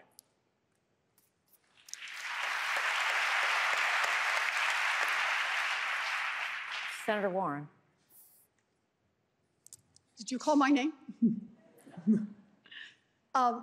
This is a dark moment in America, and yet I come here tonight with a heart filled with hope. All three of my brothers served in the military. They're all retired. They're all back in Oklahoma. One is a Democrat, two are Republicans. But you know what unites my three brothers? Amazon. They are furious that Amazon reported $10 billion in profits and paid zero in taxes. My brothers are part of why America is ready to root out corruption and fight back, and that gives us a base to work from. America is ready for a 2-cent wealth tax. It's supported by Republicans, Democrats, and independents, and it lets us invest in all of our children. America is ready to expand Social Security payments and disability payments by $200 a month, and we can do it. You know, someone asked what this would mean. You just give somebody $200 a month. They asked me this in a town hall, and a lady who wanted it said, you know what it'll mean to me? It'll mean I can get a prescription filled, and I can still buy toilet paper the same week. That's where Americans are right now. I am not working for millionaires and billionaires. I'm here to work for the tens of millions of people across this country who are ready to build an America that won't just work for those at the top, but that will work for everyone. Thank you, Senator. Senator Sanders. 45 years, Americans have been listening to great speeches. And at the end of the day, the average American worker is not making a nickel more than he or she did in real wages over those 45 years. The truth is that real change always takes place. Real change always takes place from the bottom on up, never from the top on down. And that is why in this campaign, I am so proud that we have over 1 million volunteers. We have some of the strongest grassroots organizations. We have raised more individual contributions than any candidate in American history. Please join the political revolution at BernieSanders.com. Let's defeat Trump. Let's transform this country. Thank you. And finally, Vice President Biden. I want to thank everyone for listening 7 days out for Christmas. Thank you very much. But look, we all have big progressive plans, and the question is, who can deliver on those plans? And it seems to me we have to ask ourselves 3 questions straight up and honestly. Who has the best chance, the most likely chance of defeating Donald Trump? Who is the one who's most likely to do that? Number 2, who can help elect Democrats to the United States Senate in states like North Carolina and Georgia and Arizona and other states? And thirdly, who can deliver legislatively? That requires you to look at our records. I have a significant record of getting significant things done, from the Violence Against Women Act to the Chemical Weapons Treaty and foreign and domestic policy alike. And so I think asking those questions, I believe, as you'd expect, that I'm the most qualified to answer those 3 questions. But most of all, we got to level with the American people. Don't play games with them. Tell them the truth and be authentic. God bless you all, and may you all have a great, great holiday season. And thank you guys for doing this as well. Thank you. Thank you very much.